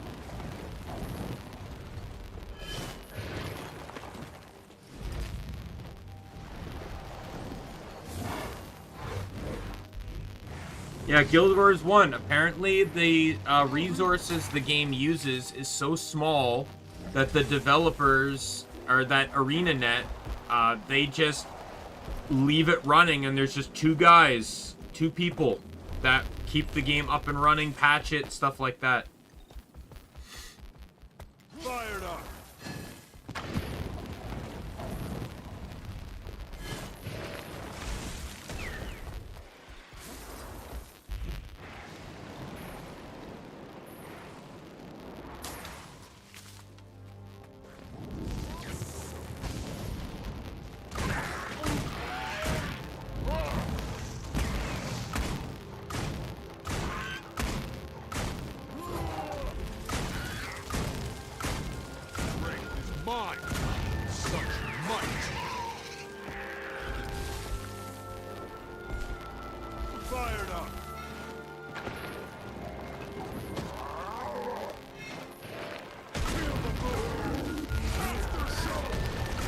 How so?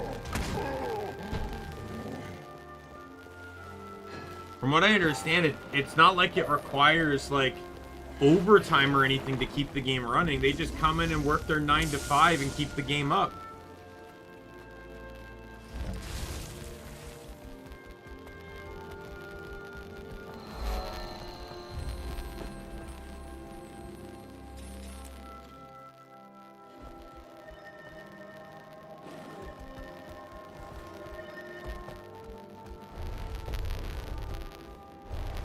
Fired up.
Ritz.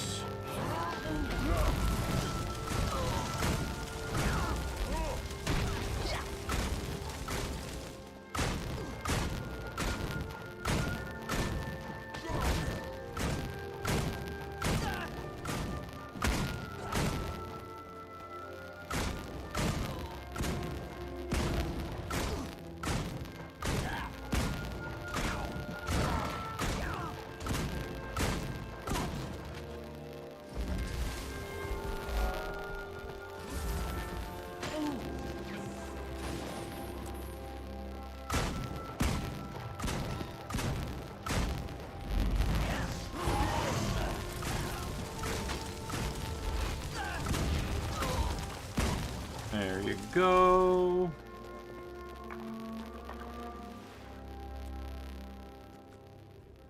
I'm going to switch to dagger focus.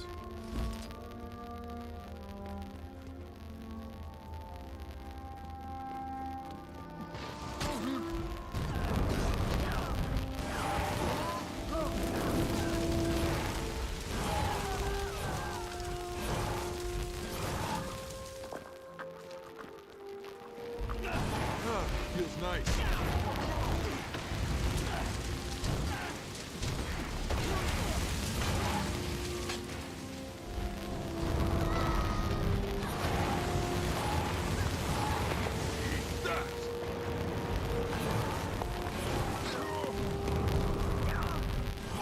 Finishing up the map.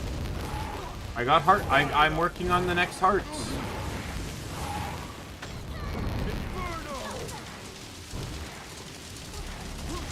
I'm not gonna lie, 90% of the hearts in this game are kill enemy with red name. And that's generally how it works. I have one more heart left to do, and it involves Ettins.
Fired up.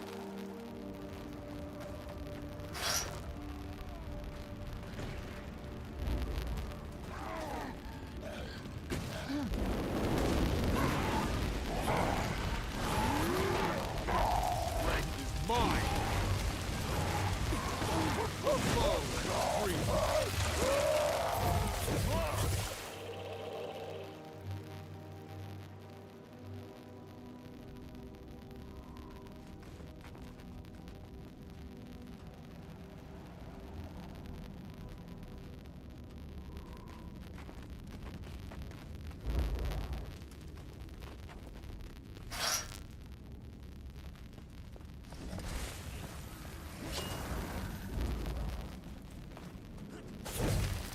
Boom!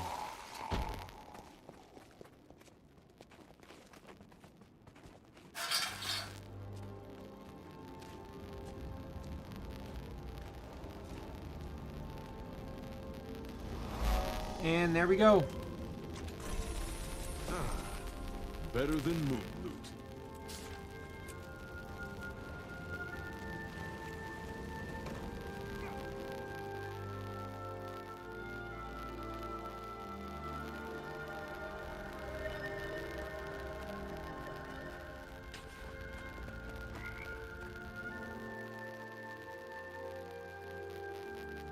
One second.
Sorry, I heard a noise coming from my roommate's room. He had an alarm going off, but my roommate's not home, so I just went in to turn it off. Alright.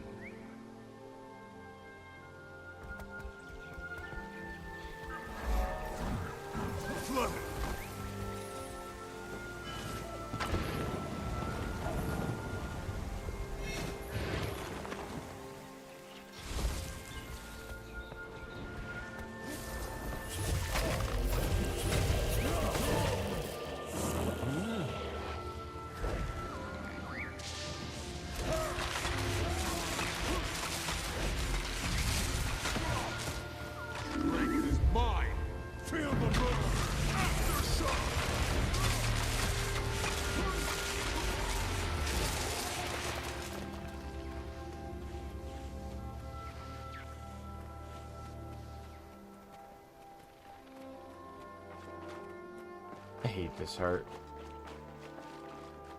Okay, I do need a ranged weapon though. Because these bone whips are really irritating to fight without a ranged weapon.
Jungle troll, can you stop attacking things that I don't want attacked?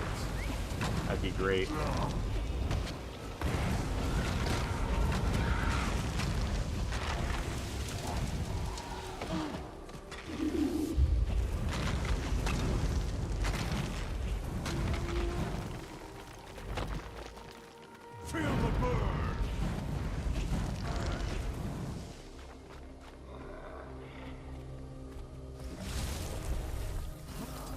Fired up!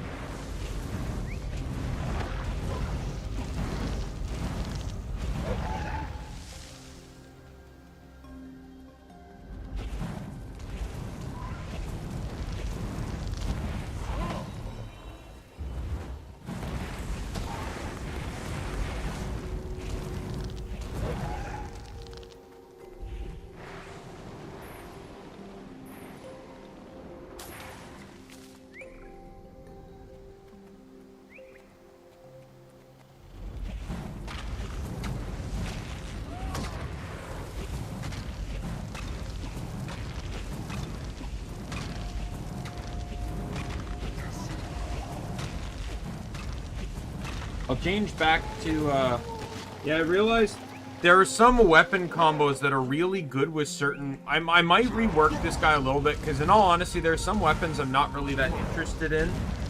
I might keep them in my inventory, but I don't know if I'll keep them on sets. But there are some sets that just benefit from certain weapon combinations. Like, Aura seems to really benefit very well with Dagger Focus, because it gives you a lot of extra aura skills. So I have 2 different aura sets, so I'd have to double check, but I think it's sword, dagger, and hammer really benefit on the CC build I have.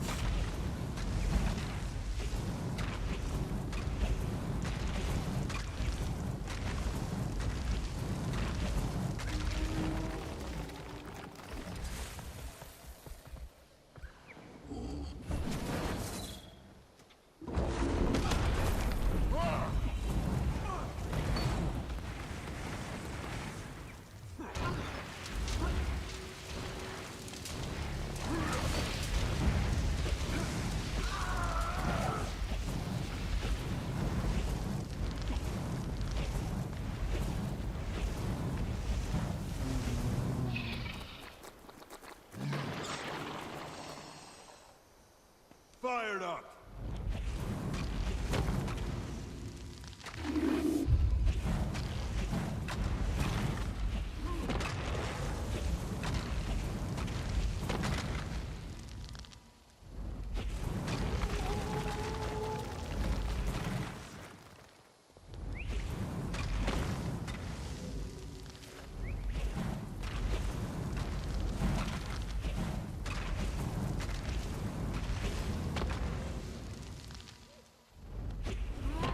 Yeah, I'm fine.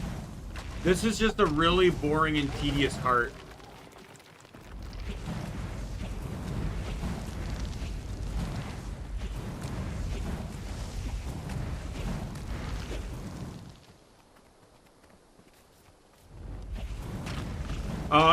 So a lot of these yellow named object type enemies, in the base game are immune to conditions and crits.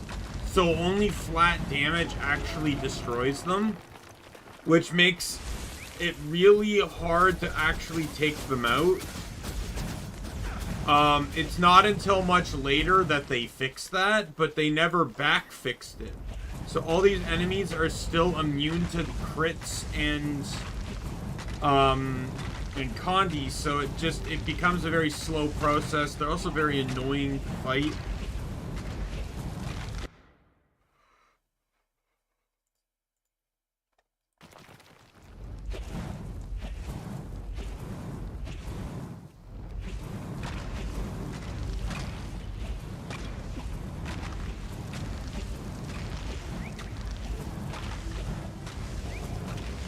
Like this is all I'm doing. It's just standing out of range of the weapon, the enemy, and just letting auto attack kill it. So it's rather boring. We don't have to worry though. Like there are technically more hearts like within the expansions and stuff, but this is the last map of base game hearts, which are I find are generally the more annoying hearts.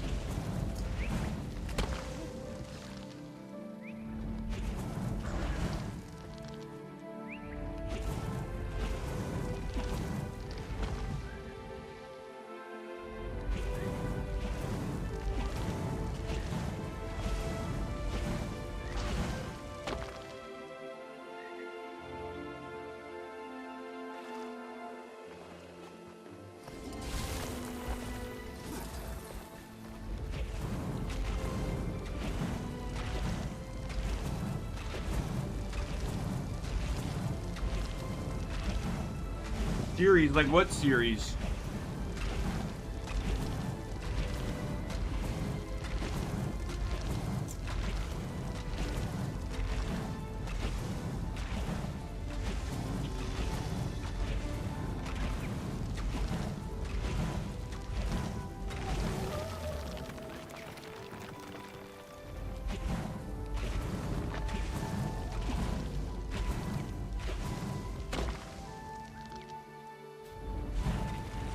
I don't know, like, I don't know what to talk about.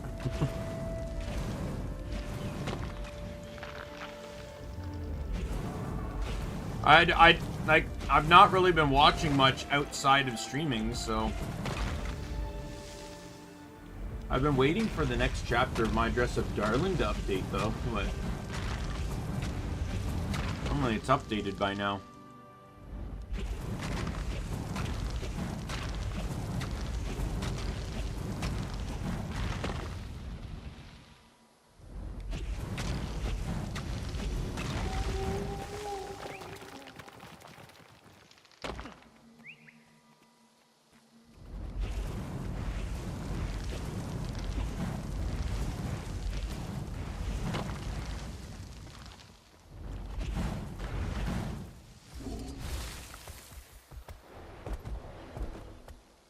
Shoujo? I'm not really sure what classifies a shoujo or whatever.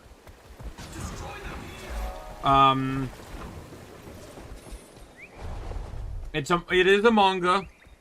It's basically about a girl that really likes cosplaying, but is really bad at making cosplays. So she coincidentally ends up meeting a guy who's the other main character, who wants to become a Hina doll maker.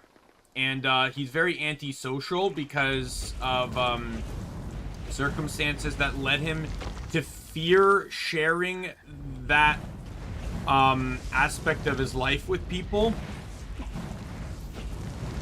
So, but because of his ability to work on Hina dolls and stuff, he's really good at, like, makeup and making clothes and stuff. So he effectively makes her cosplays for her. And it's just, like, I really like it because it's just entirely based off of, like, I really like strong relationships in content. I like pairings, like, not necessarily pairings per se. Like, I like One Piece, like, believe it or not, like, you know, I'm not caught up on One Piece, mind you, but I like watching One Piece. I actually like, unlike some people, I like the fillers more than the actual, like, canon episodes, because first things first, fillers don't go on forever like the normal ones do. And the fillers tend to involve a lot more character relationships that aren't covered in the actual canon content. What classifies a shoujo? I've never understood that. Maybe you can tell me.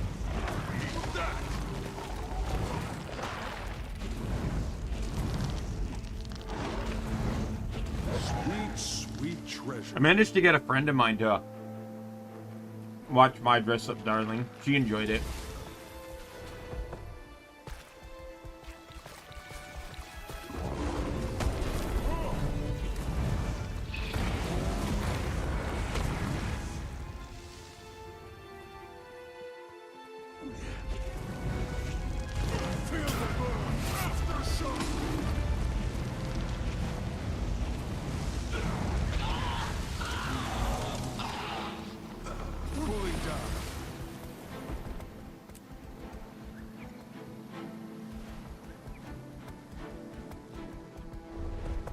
Oh, okay.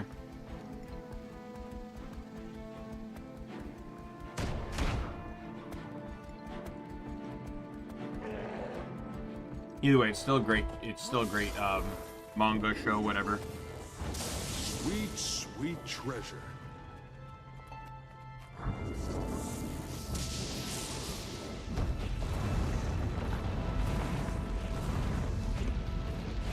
Oh yeah, okay.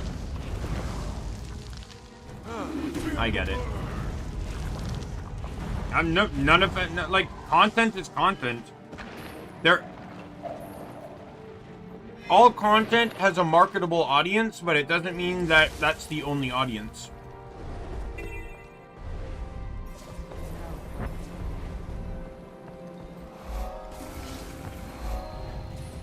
Fired up.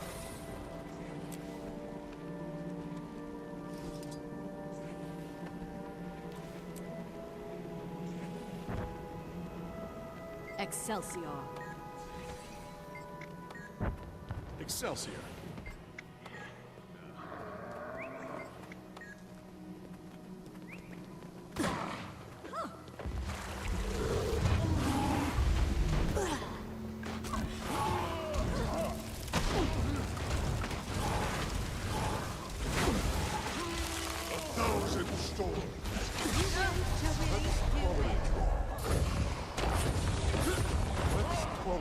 You win. No, really? Okay, you win. I yield.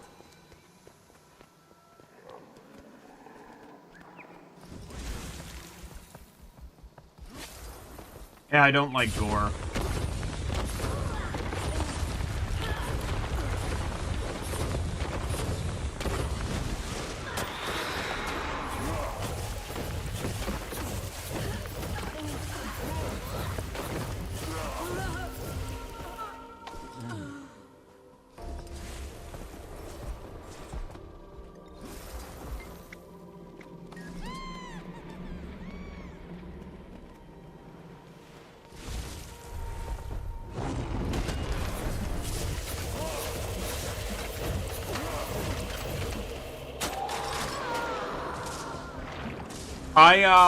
I have a really good memory and bad anxiety for stuff like that, so I just don't forget. No joke, it took me years to get over an incident that happened when I was young. Nothing to do with TV show. I could talk about it. So when I was little, I don't even know the age.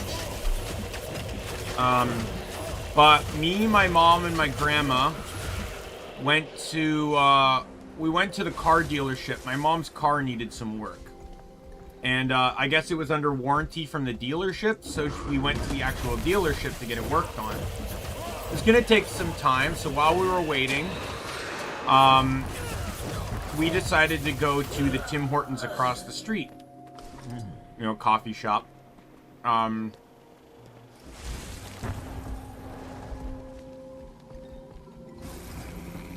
Knowledge is the greatest treasure. So, we crossed the street to the Tim Hortons. On the door to the Tim Hortons was a missing poster for a girl, young girl. And, my grandma and my mom, I guess, started talking about her. I wasn't really, like, I was listening, but not really paying attention kind of thing.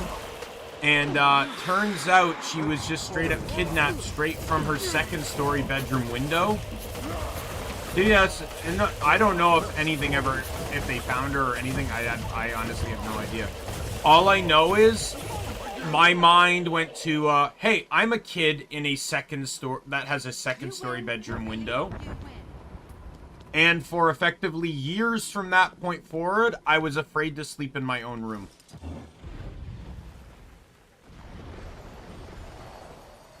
I didn't start sleeping in my own room until, like, I was, like, 12 or 13 years old. So it was, like, probably at least 5 years or so. There was really no reason for me to think that. It's just, like, yeah. So I generally try to avoid any type of content like horror or stuff like that that could instill very similar thinking processes in my head.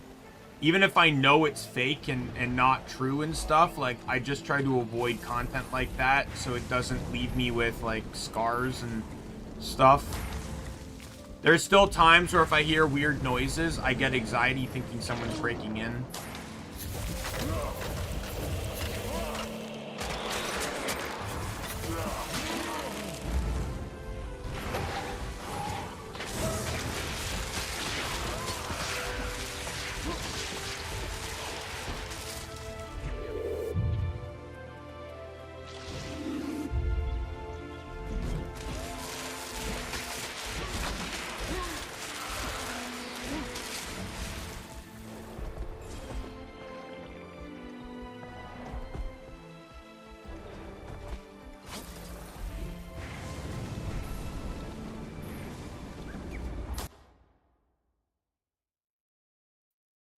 So yeah, that's yeah,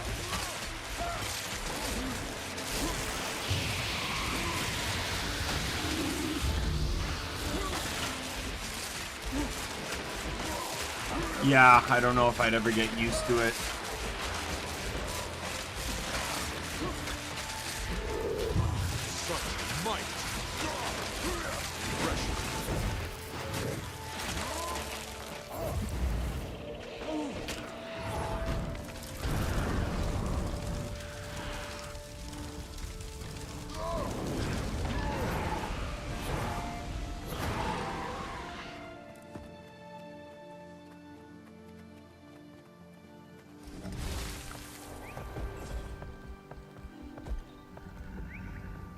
Yo, is that a keeper of waves?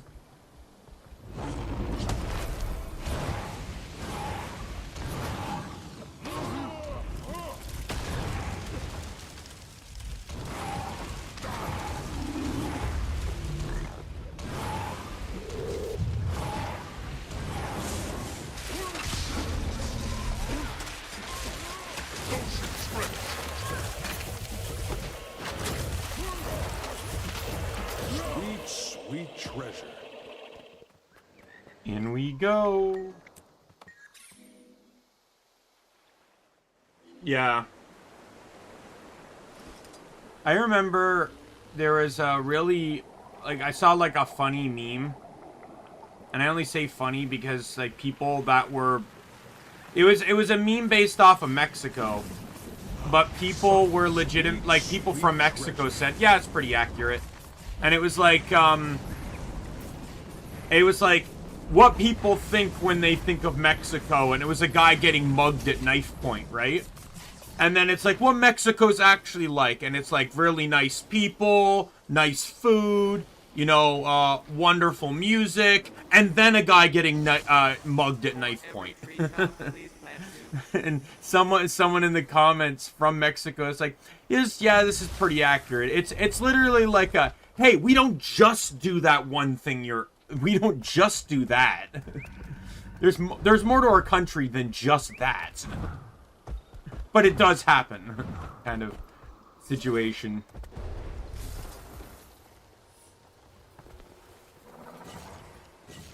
Where am I going? What?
What is with all these, like, little butterfly things? I don't know what this is about.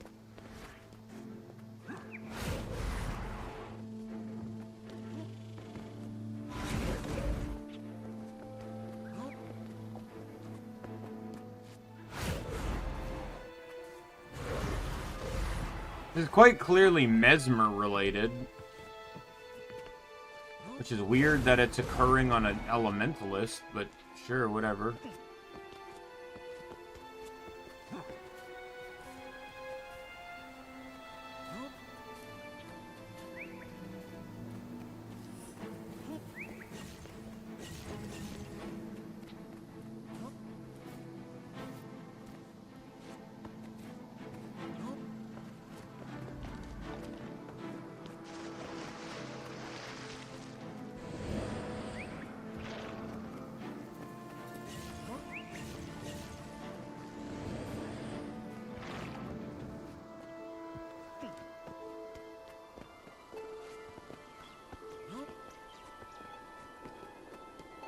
Alright, break off a piece. I'll take the Cantle of Sky.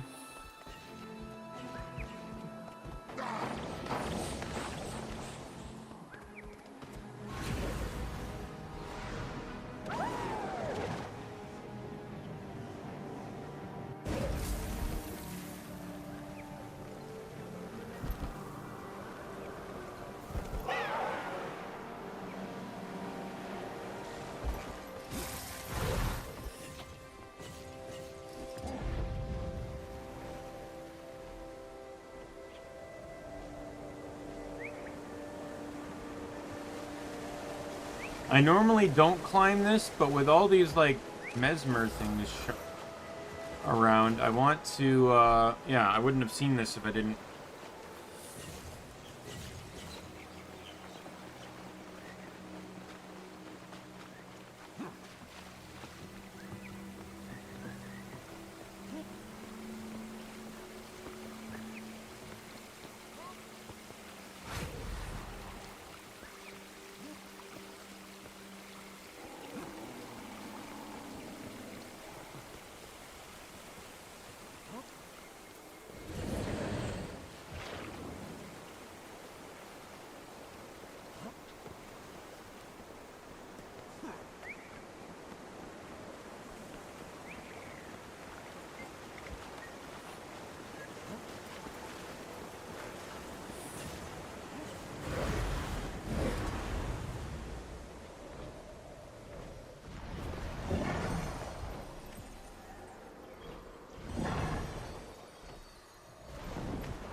Alright, let's see.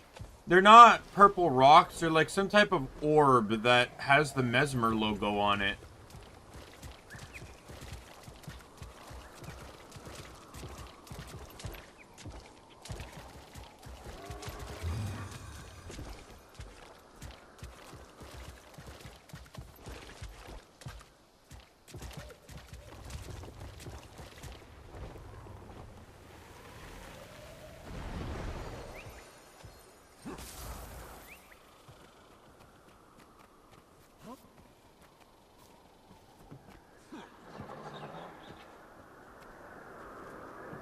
No, that's fine. Mesmer is pretty unique to this game, so I would be kind of surprised if you knew Mesmer outside of this game. The Mesmer logo is basically, imagine like a butterfly face mask. One that covers the eyes. That's kind of what the Mesmer logo looks like.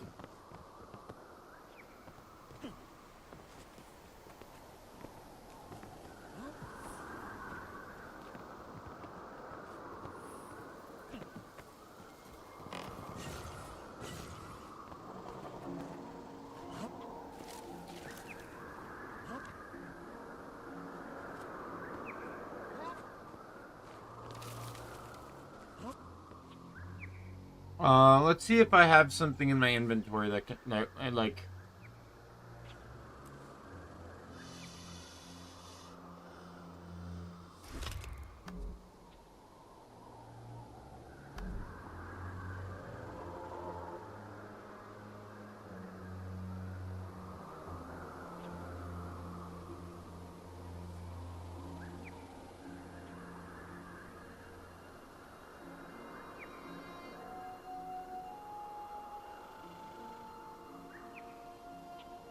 Guess maybe something like this. Or that.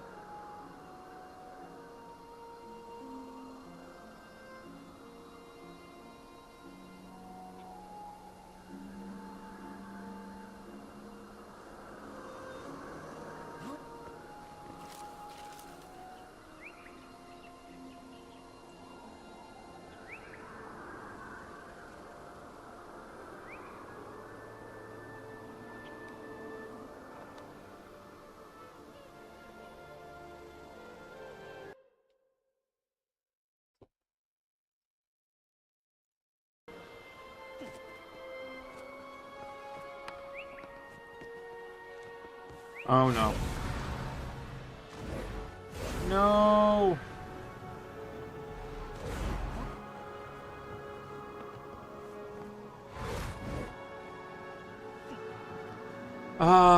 Guild Wars 2 jumping puzzles. Okay, I'm just gonna... This guy's too big for me, so I'm just zooming in. I apologize that this disorients you, but first person can sometimes be helpful.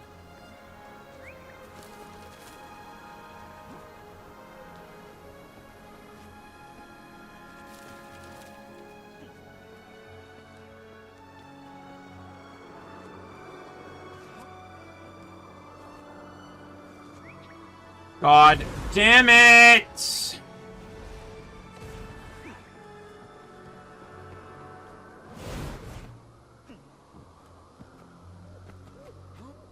I don't even know why I'm, I don't know why I'm failing at this so much. Fuck!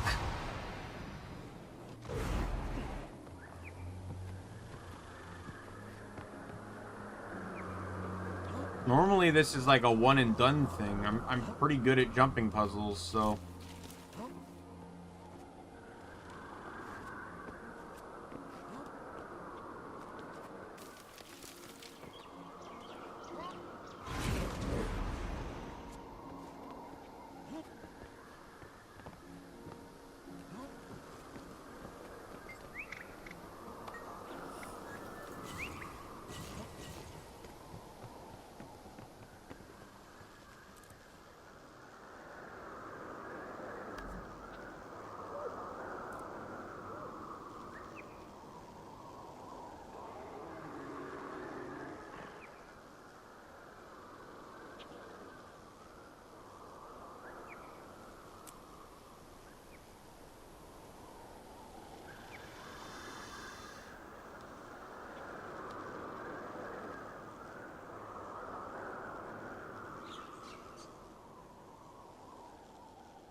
Mm-mm.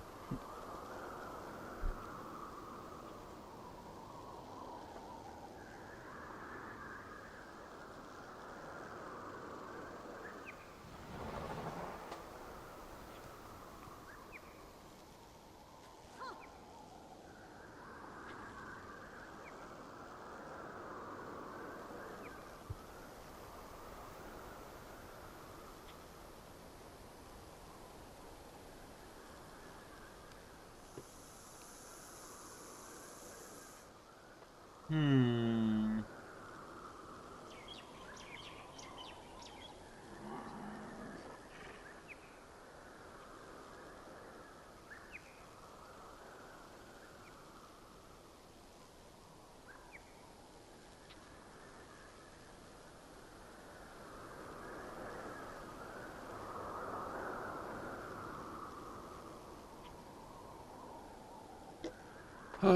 No, I don't know. I don't think it was a hitbox thing. I don't know. I think I was just flubbing the jumps.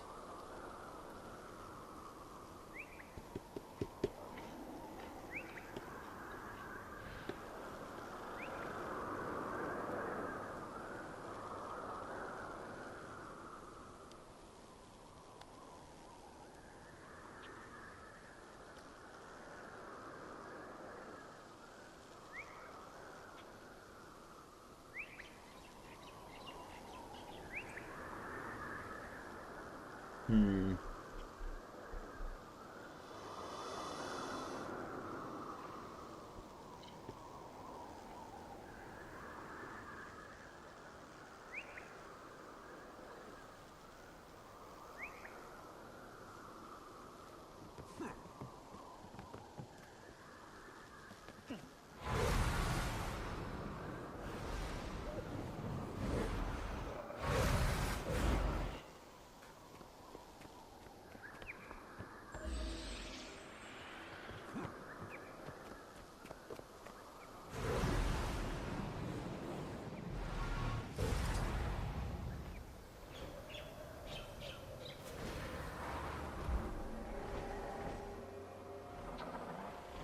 I'm just looking for more of these things. Like, I didn't get anything when I got the one at the top there, so...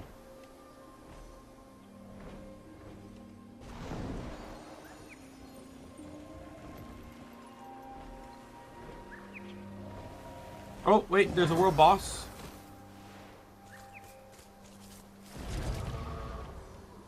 Oh, the, golem.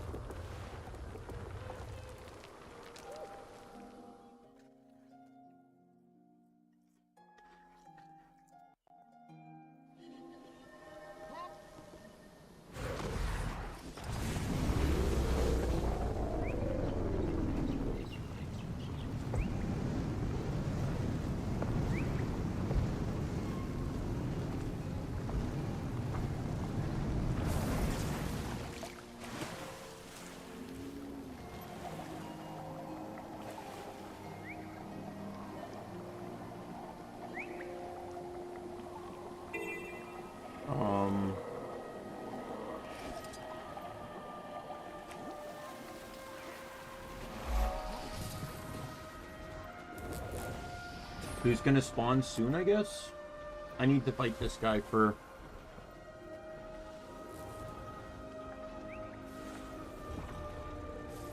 Yeah, there we go. Here's the free.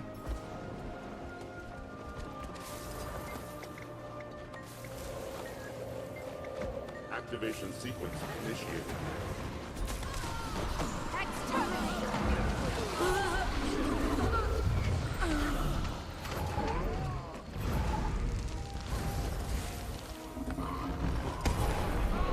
Fall damage? There is in this game, yes.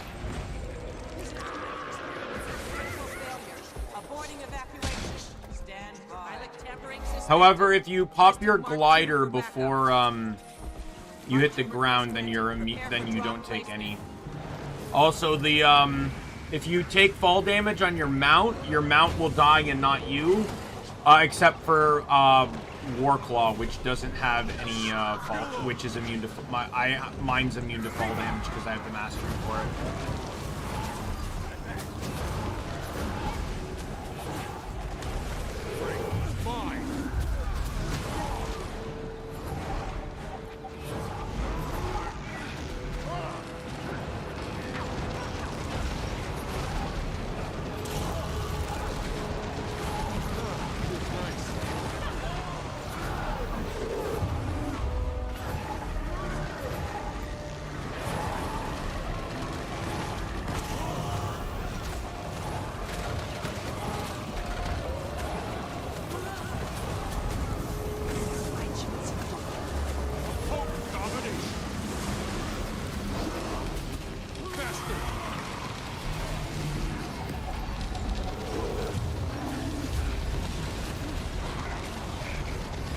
Funny you say that.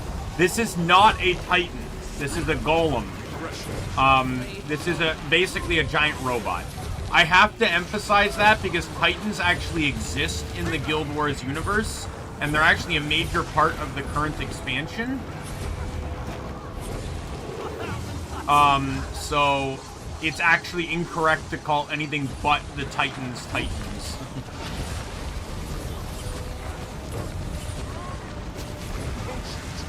Just me flexing my game knowledge.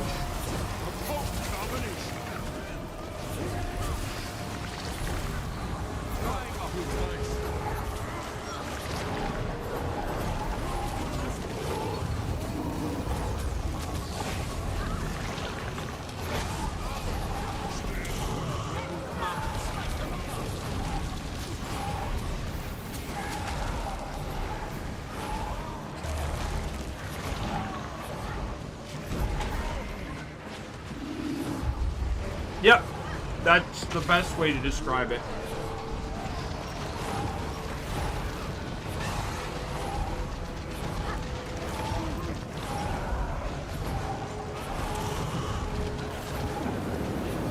Oops, that was a mistake.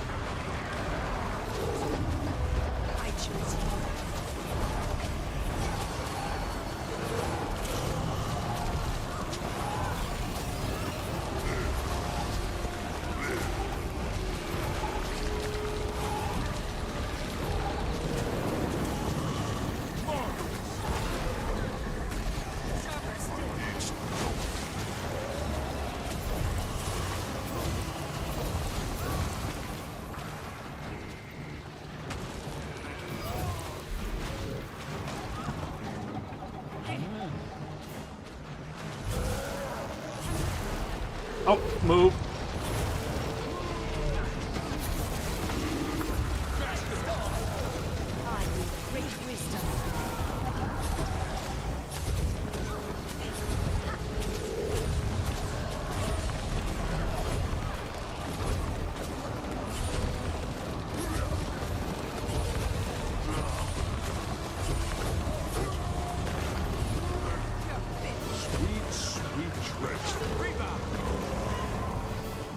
He's dead.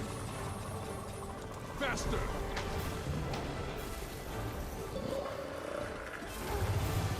Sharper still.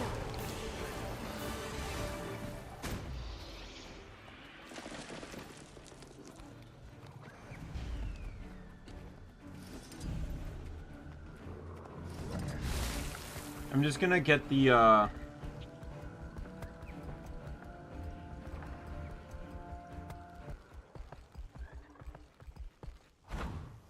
waypoint.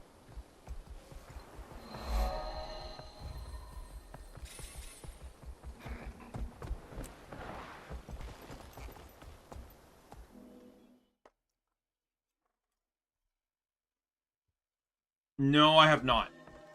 What's it about? Is it a show or a character?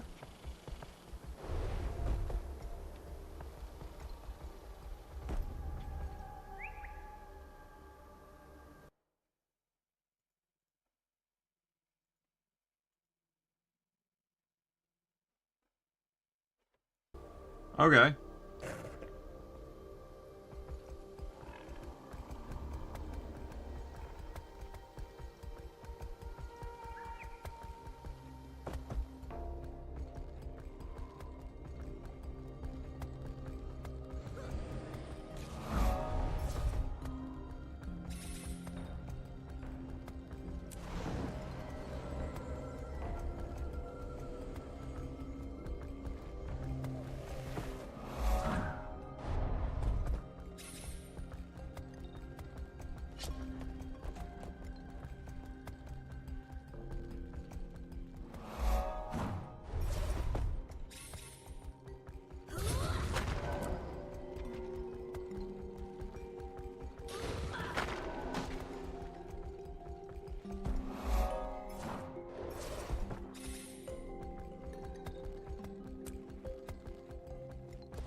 Turn left now.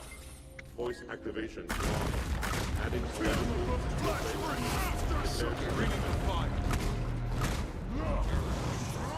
Fired up.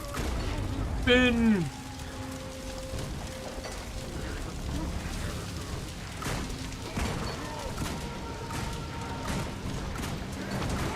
All requirements. 000101111. That sounds like almost like a weird version of Power Rangers.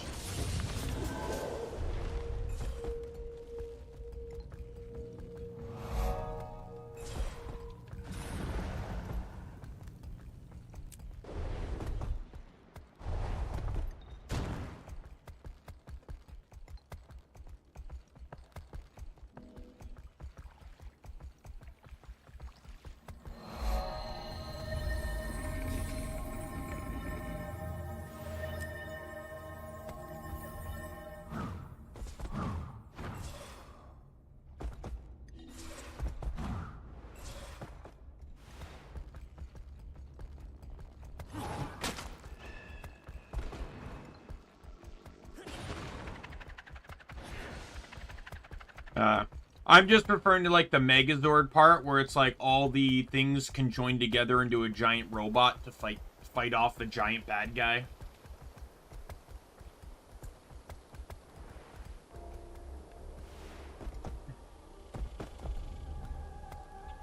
Fired up.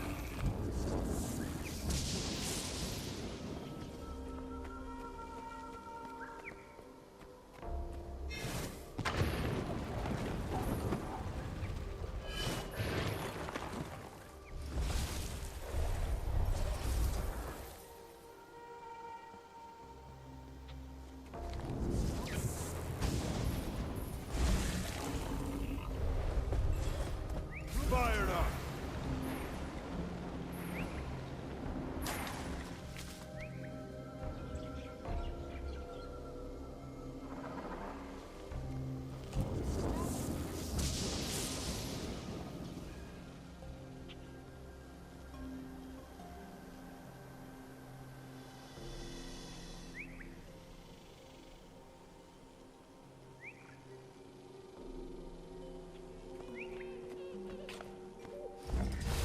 Fired up.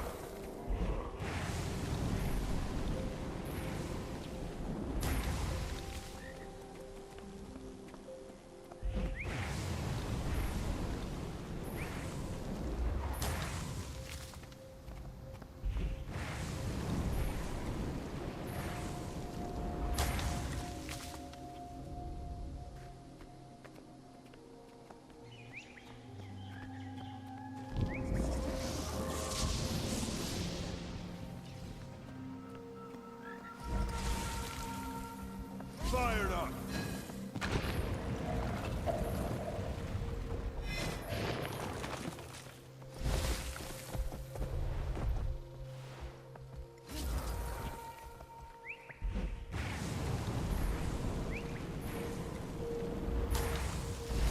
Alright. I'm gonna try and hit up over here, get the POI, and then run back over here and then go through the water.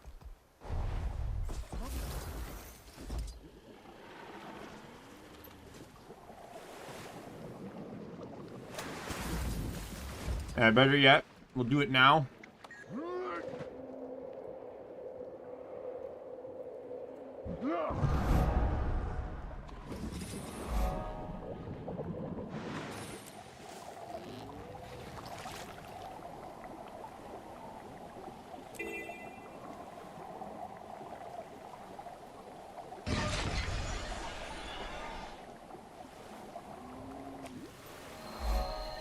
What do you mean in time?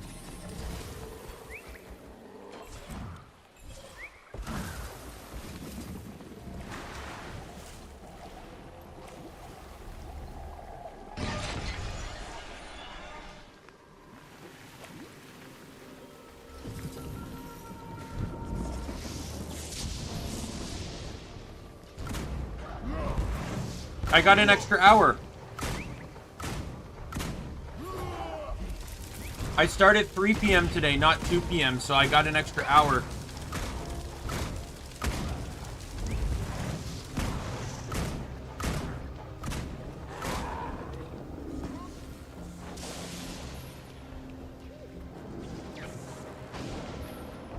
Thank you for reminding me, though. I would have completely lost track of time otherwise.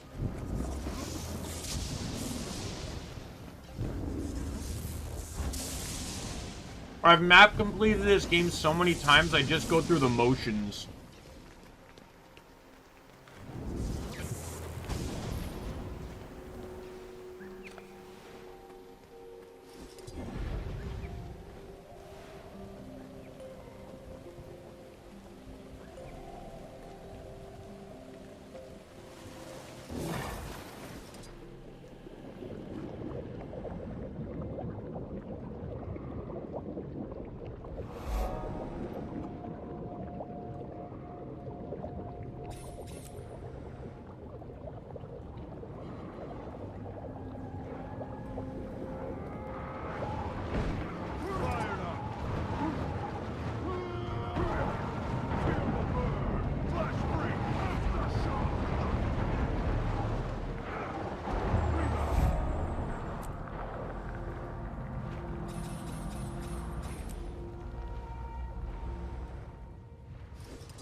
Right, I'm gonna hit this stuff. I'm kind of just knocking out this chunk of land here.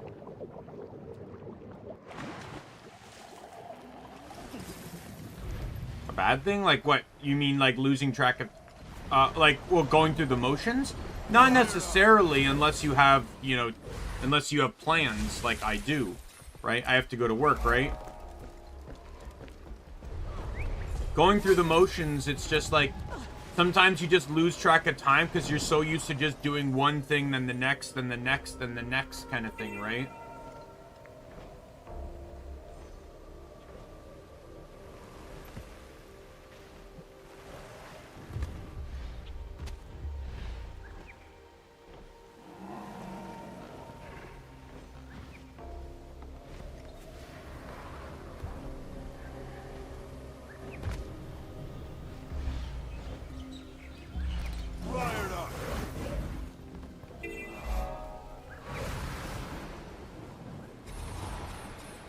Oh, my dear crate, hello. Get shot, son.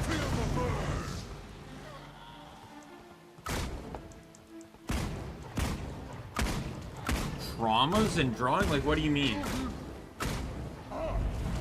You like making traumatic drawings?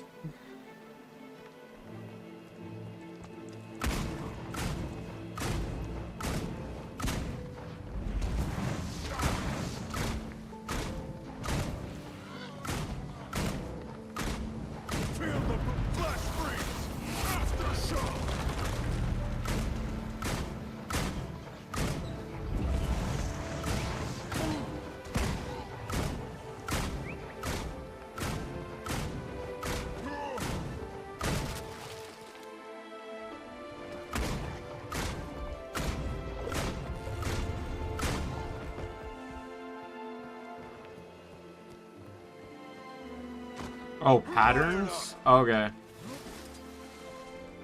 Oh, okay. I think I understand now.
maybe one, or yeah, destroy these supplies and it should be fine. Well, that and this one crate that decided to risk his life for no reason.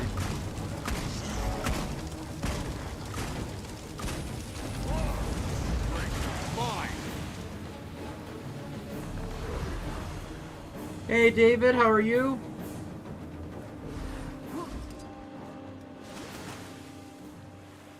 Alright, let's get this hero point here.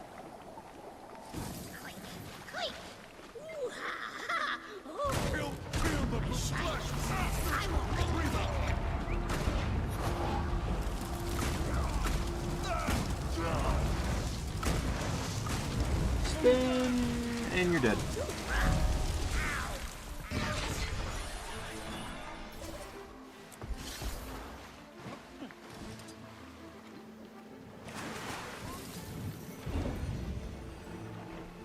Alright, let's hit the Vista.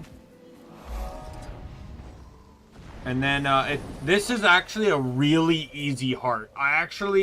So I think this heart, in all honesty, is bugged. But it's still, like, super easy.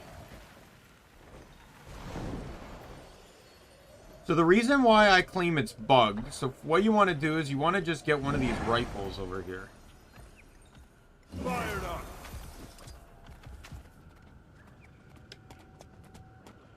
Is because of these things. So you just spray this. You can spray a ton of stuff here, but these don't seem to fade away.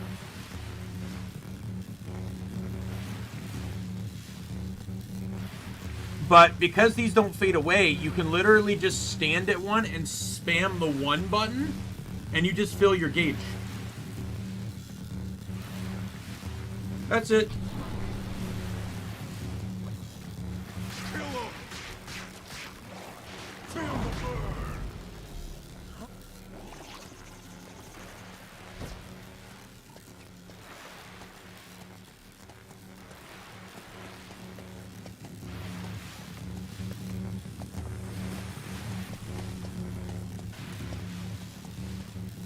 Got it.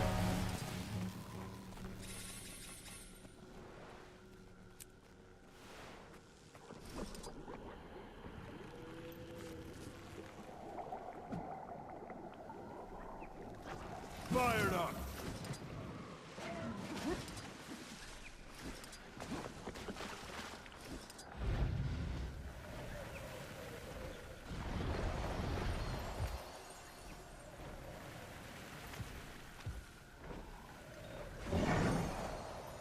Fired up.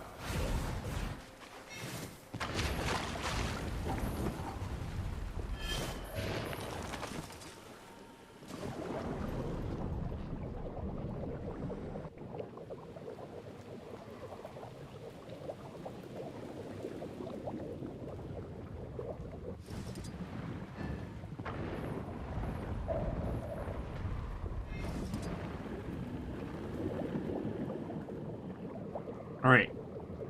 Underwater hurt. Fired up.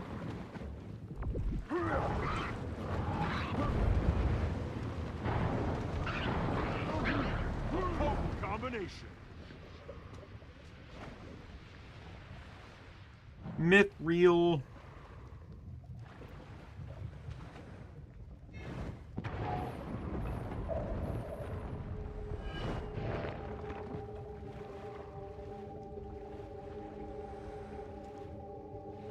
Fired up.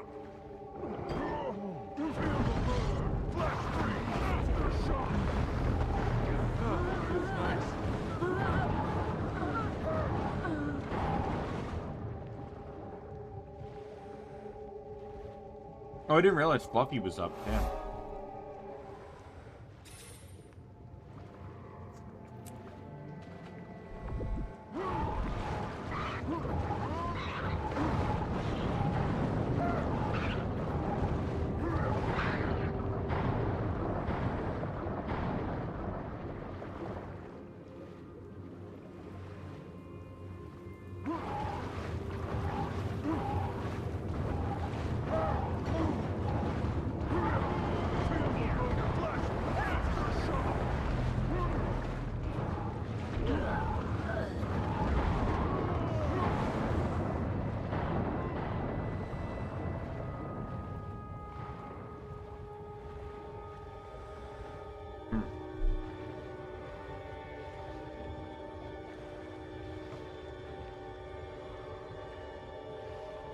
I want to try and see if I can get this,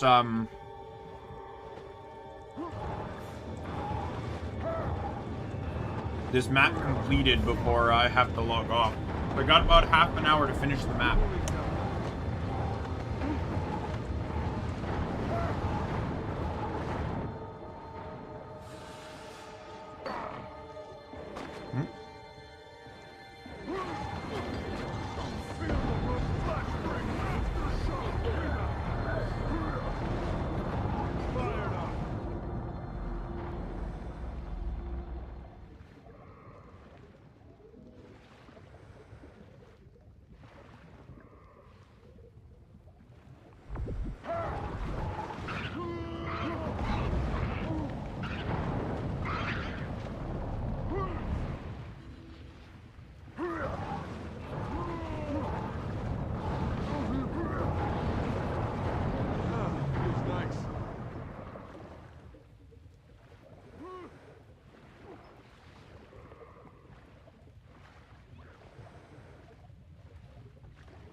Fired up.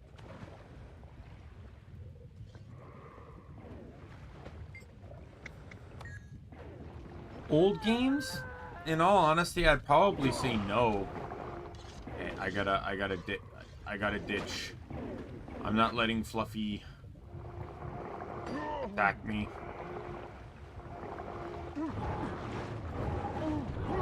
In all honesty, I generally prefer more modern games. The problem is I hate games that are unforgiving. And, so if games don't have, like, good checkpoint systems or whatever, I can get very frustrated.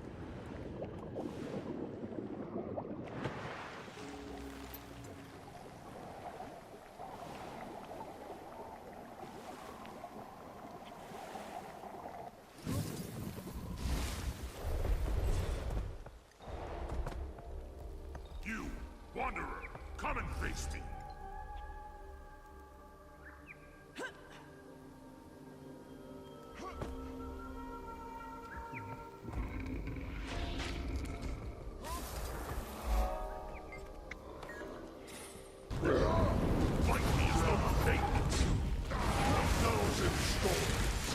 Why am I on Dagger?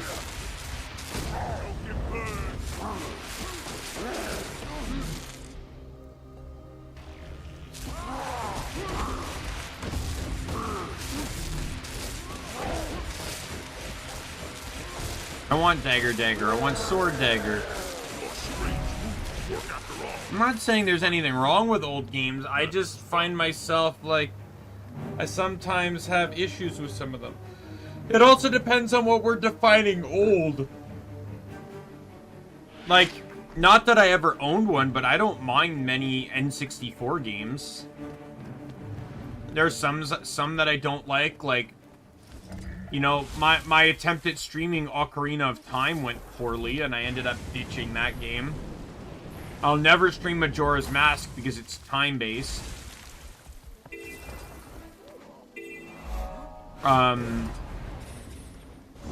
But, like, I don't really have any issues with, like, Super Mario 64.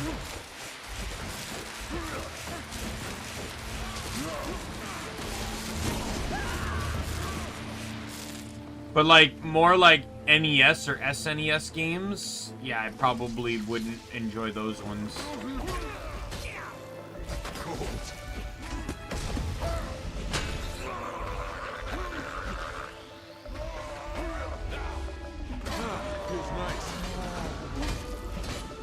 I played a lot of Game Boy Advance and Game Boy Color.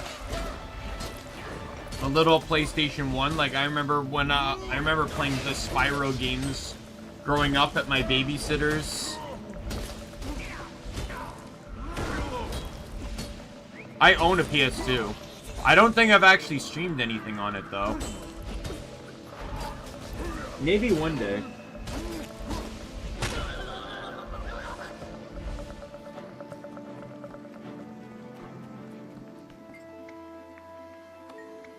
New target accepted.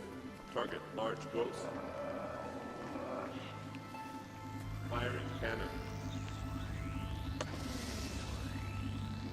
Objective complete.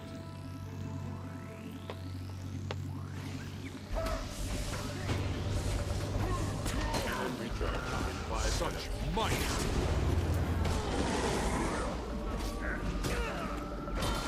It's my destiny.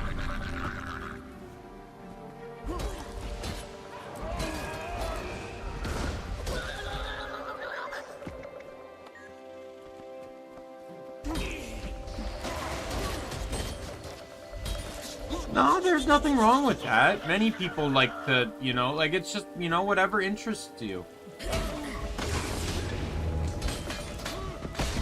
To be perfectly honest, liking something older than you, that's what historians do. Right?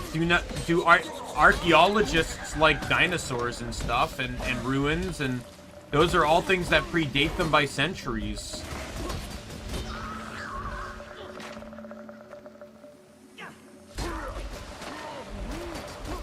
If not millions of years, depending on what it is. Such might.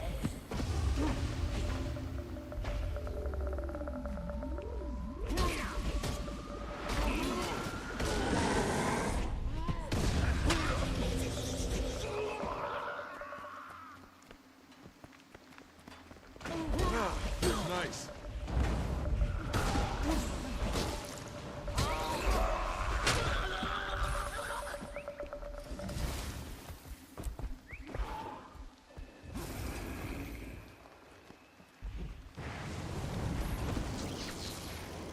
Sweet, sweet treasure.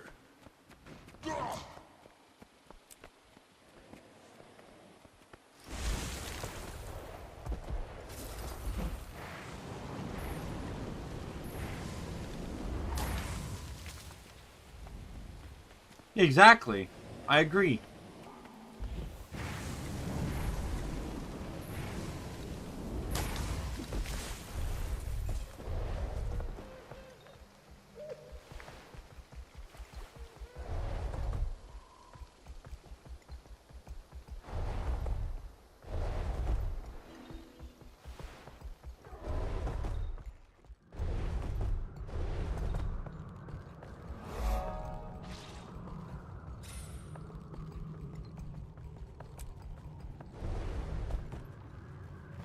Alright. I have my plan for how I'm gonna deal with the,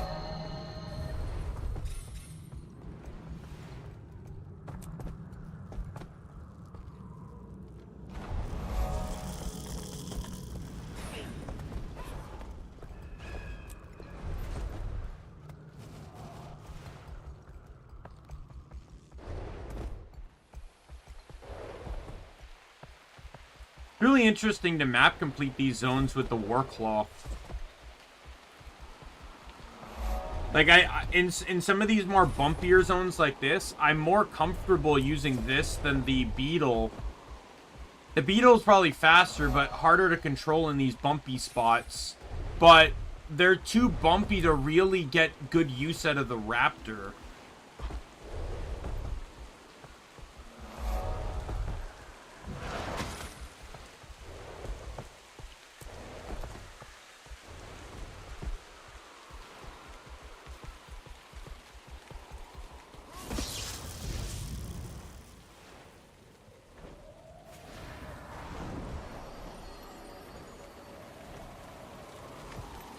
I currently own Digimon Rumble Arena 2.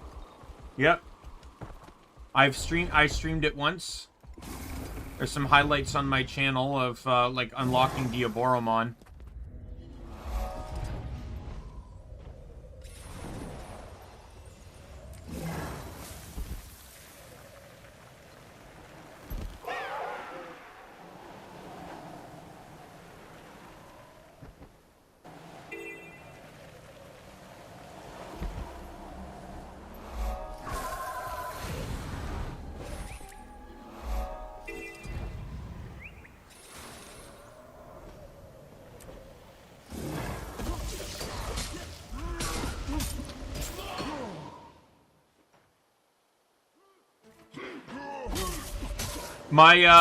One of my favorite clips on my channel is the Digimon Cyber Sleuth one with Terriermon, where,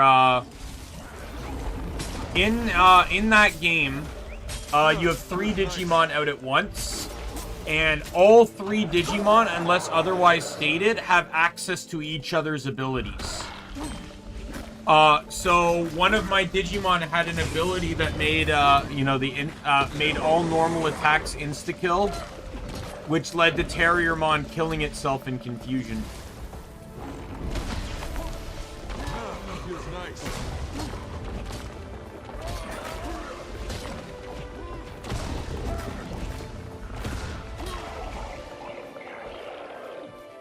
Ancient mountain.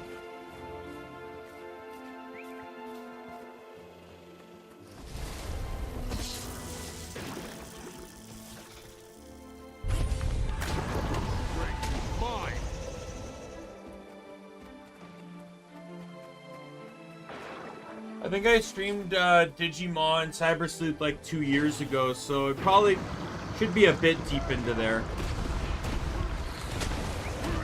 On the videos page.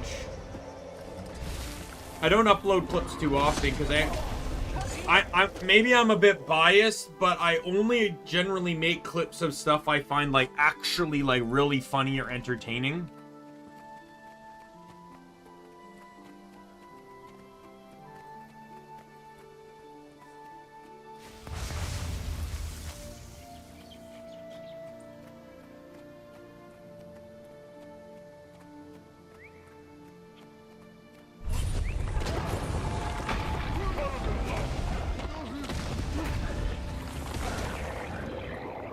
No problem.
Alright, let's get out of here. Salado? What's salado mean?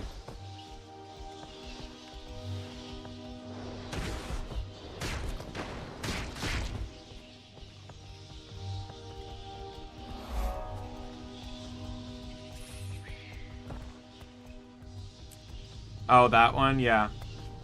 Sadly, I didn't include the audio in that because I didn't want the clip to get taken down, but yeah, I was watching the Digimon movie, and some people have opinions about the Digi-Rap, but I actually like it, so I sang along.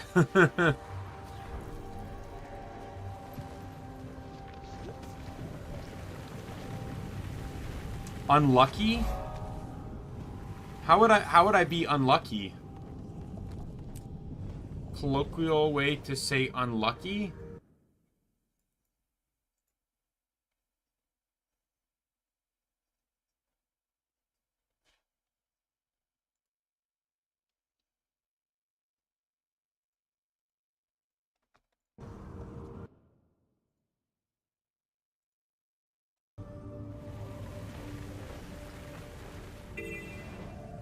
Oh, that. Oh, yeah, I get. Yeah. You know what's even crazier? So I trimmed the clip down to save space. So in the actual moment in that clip, so the enemy I was facing was a black Gatomon. In turn 1, it hit Terriermon for about 60% HP and confused him. So I didn't have an item that could heal both of those. So my decision was to either heal the confusion or heal his health. I chose to heal the health because Gatomon could just one-shot me otherwise. So I was back to full health, but still confused. And then I insta-killed myself.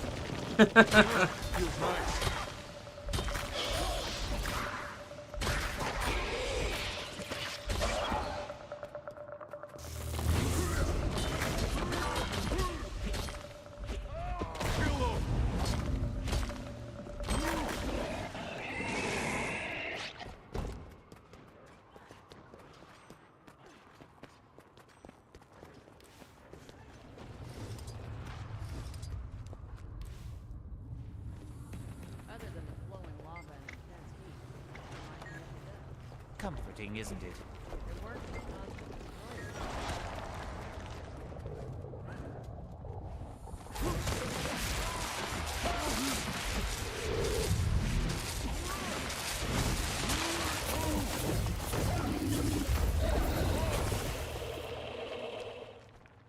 Yep, in English, yes.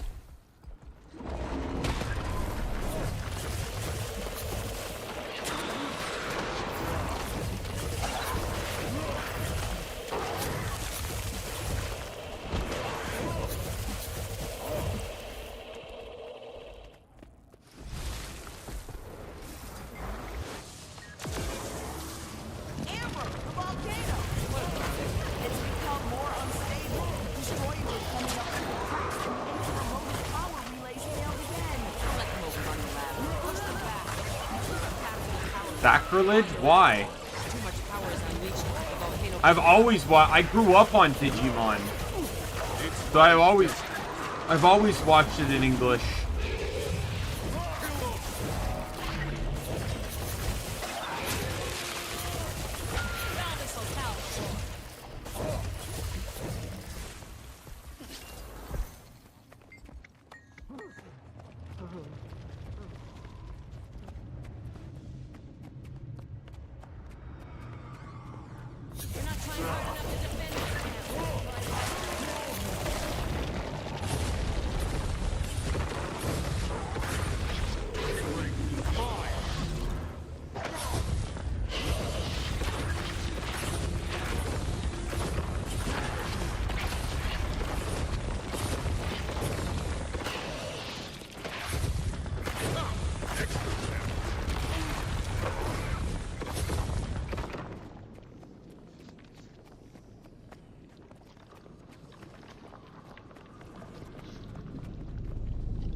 I don't know, because I've only ever seen the movie as one thing. All I know is that when Fox localized the movie, they didn't like that it was all separate segments, so they changed a little bit of the plot to make Willis a center character in all 3 acts of the movie.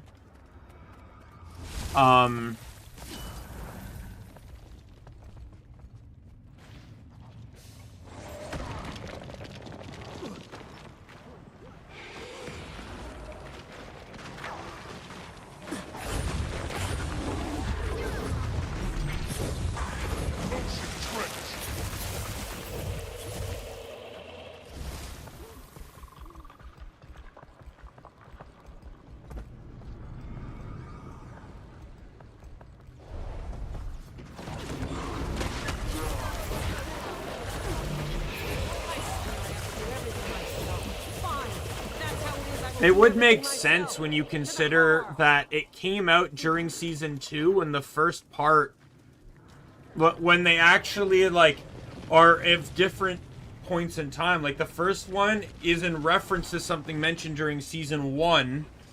The second one, it takes place between Season 1 and 2. And the third one takes place,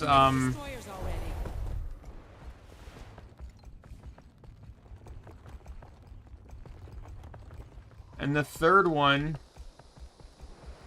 takes place during Season 2, but before Ken joins. Refreshing.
Yeah, so they just probably screwed it around with localization.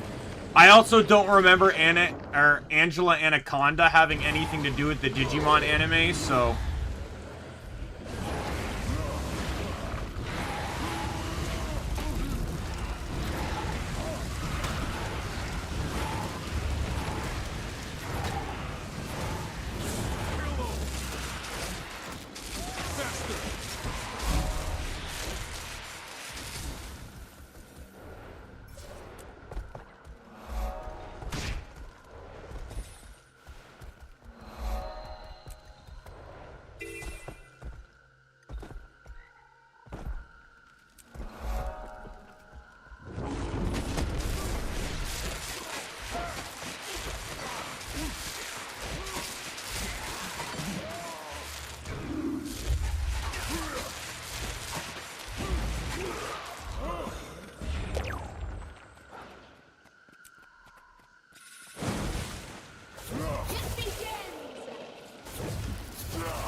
Wonder Swan games, what are those?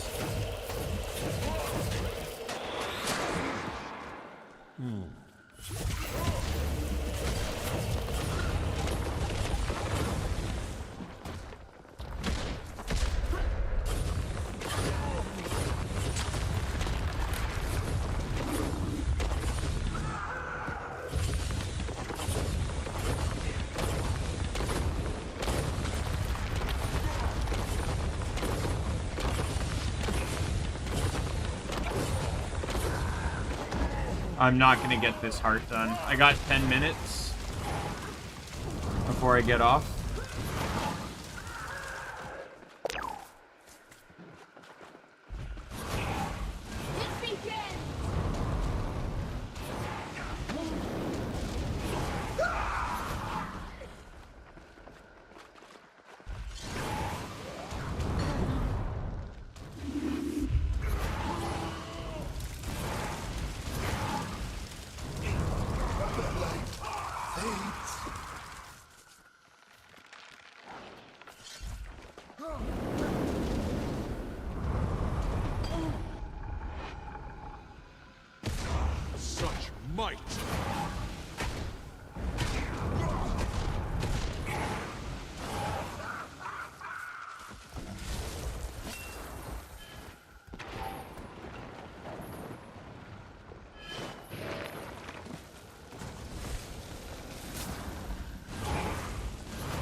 I don't really think they're any different outside of like what American did to change the plots, but it's still the same fighting scenes and stuff.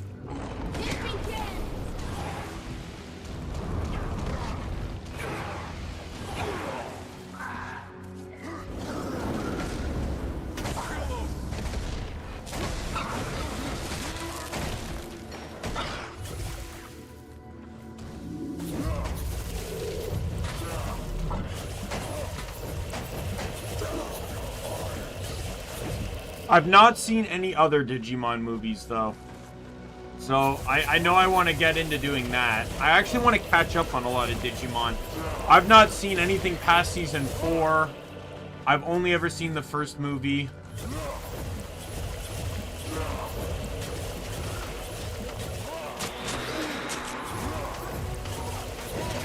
I have watched reviews that talked about the differences of the movie.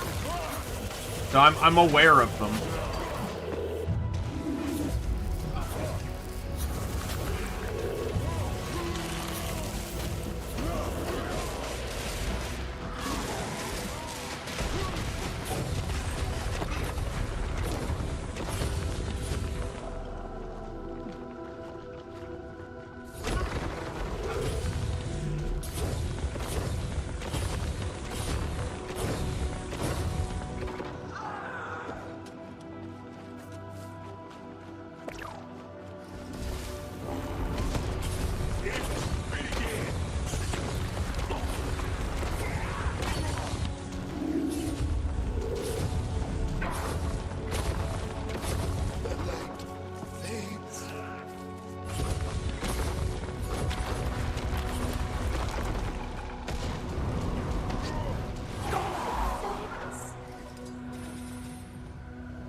All I know is I saw Last Kazuna. There are parts about it I liked. That was the only other movie I've seen. But in the end, there was a huge part of the plot I didn't like that could have easily been changed. So it's no actual wonder why the original director of the Digimon Adventure series left the movie mid-production.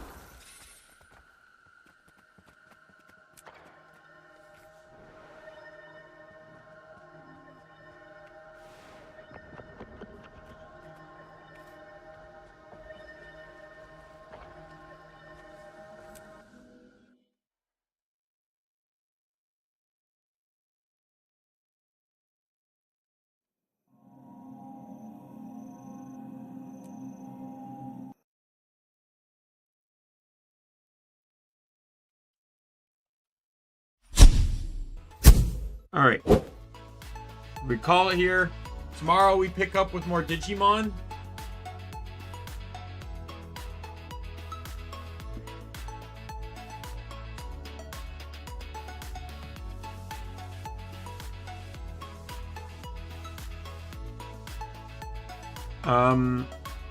Which is good. Hopefully we'll make some more progress in them. Thanks a lot, Angel. Good, enjoy your day as well.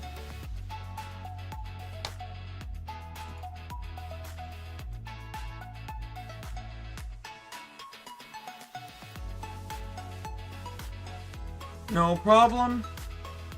No, you're not bothering me. You're you know, I like having someone. I've said before that the most boring thing of streaming is have no one in chat. One person in chat changes the entire vibe of the stream. Right? Just having someone there to talk to is it massively. I've always said, like, my 2 goals in streaming is 1,000 subs and to reach a point where I have at least one person in stream all the time, like chatting in stream. Those are my goals. I don't need to be big and famous. I don't need to be, you know, like, I don't care if I get 1 million subs or not. If I do, great, but that's not my goal.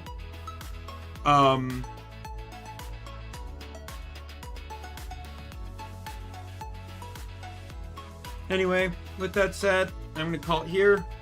My name is Daimien Kamiya. I am the Omni King, and be a friend, foe, or a member of the Omni Council. I'll see you later. Goodbye, everyone.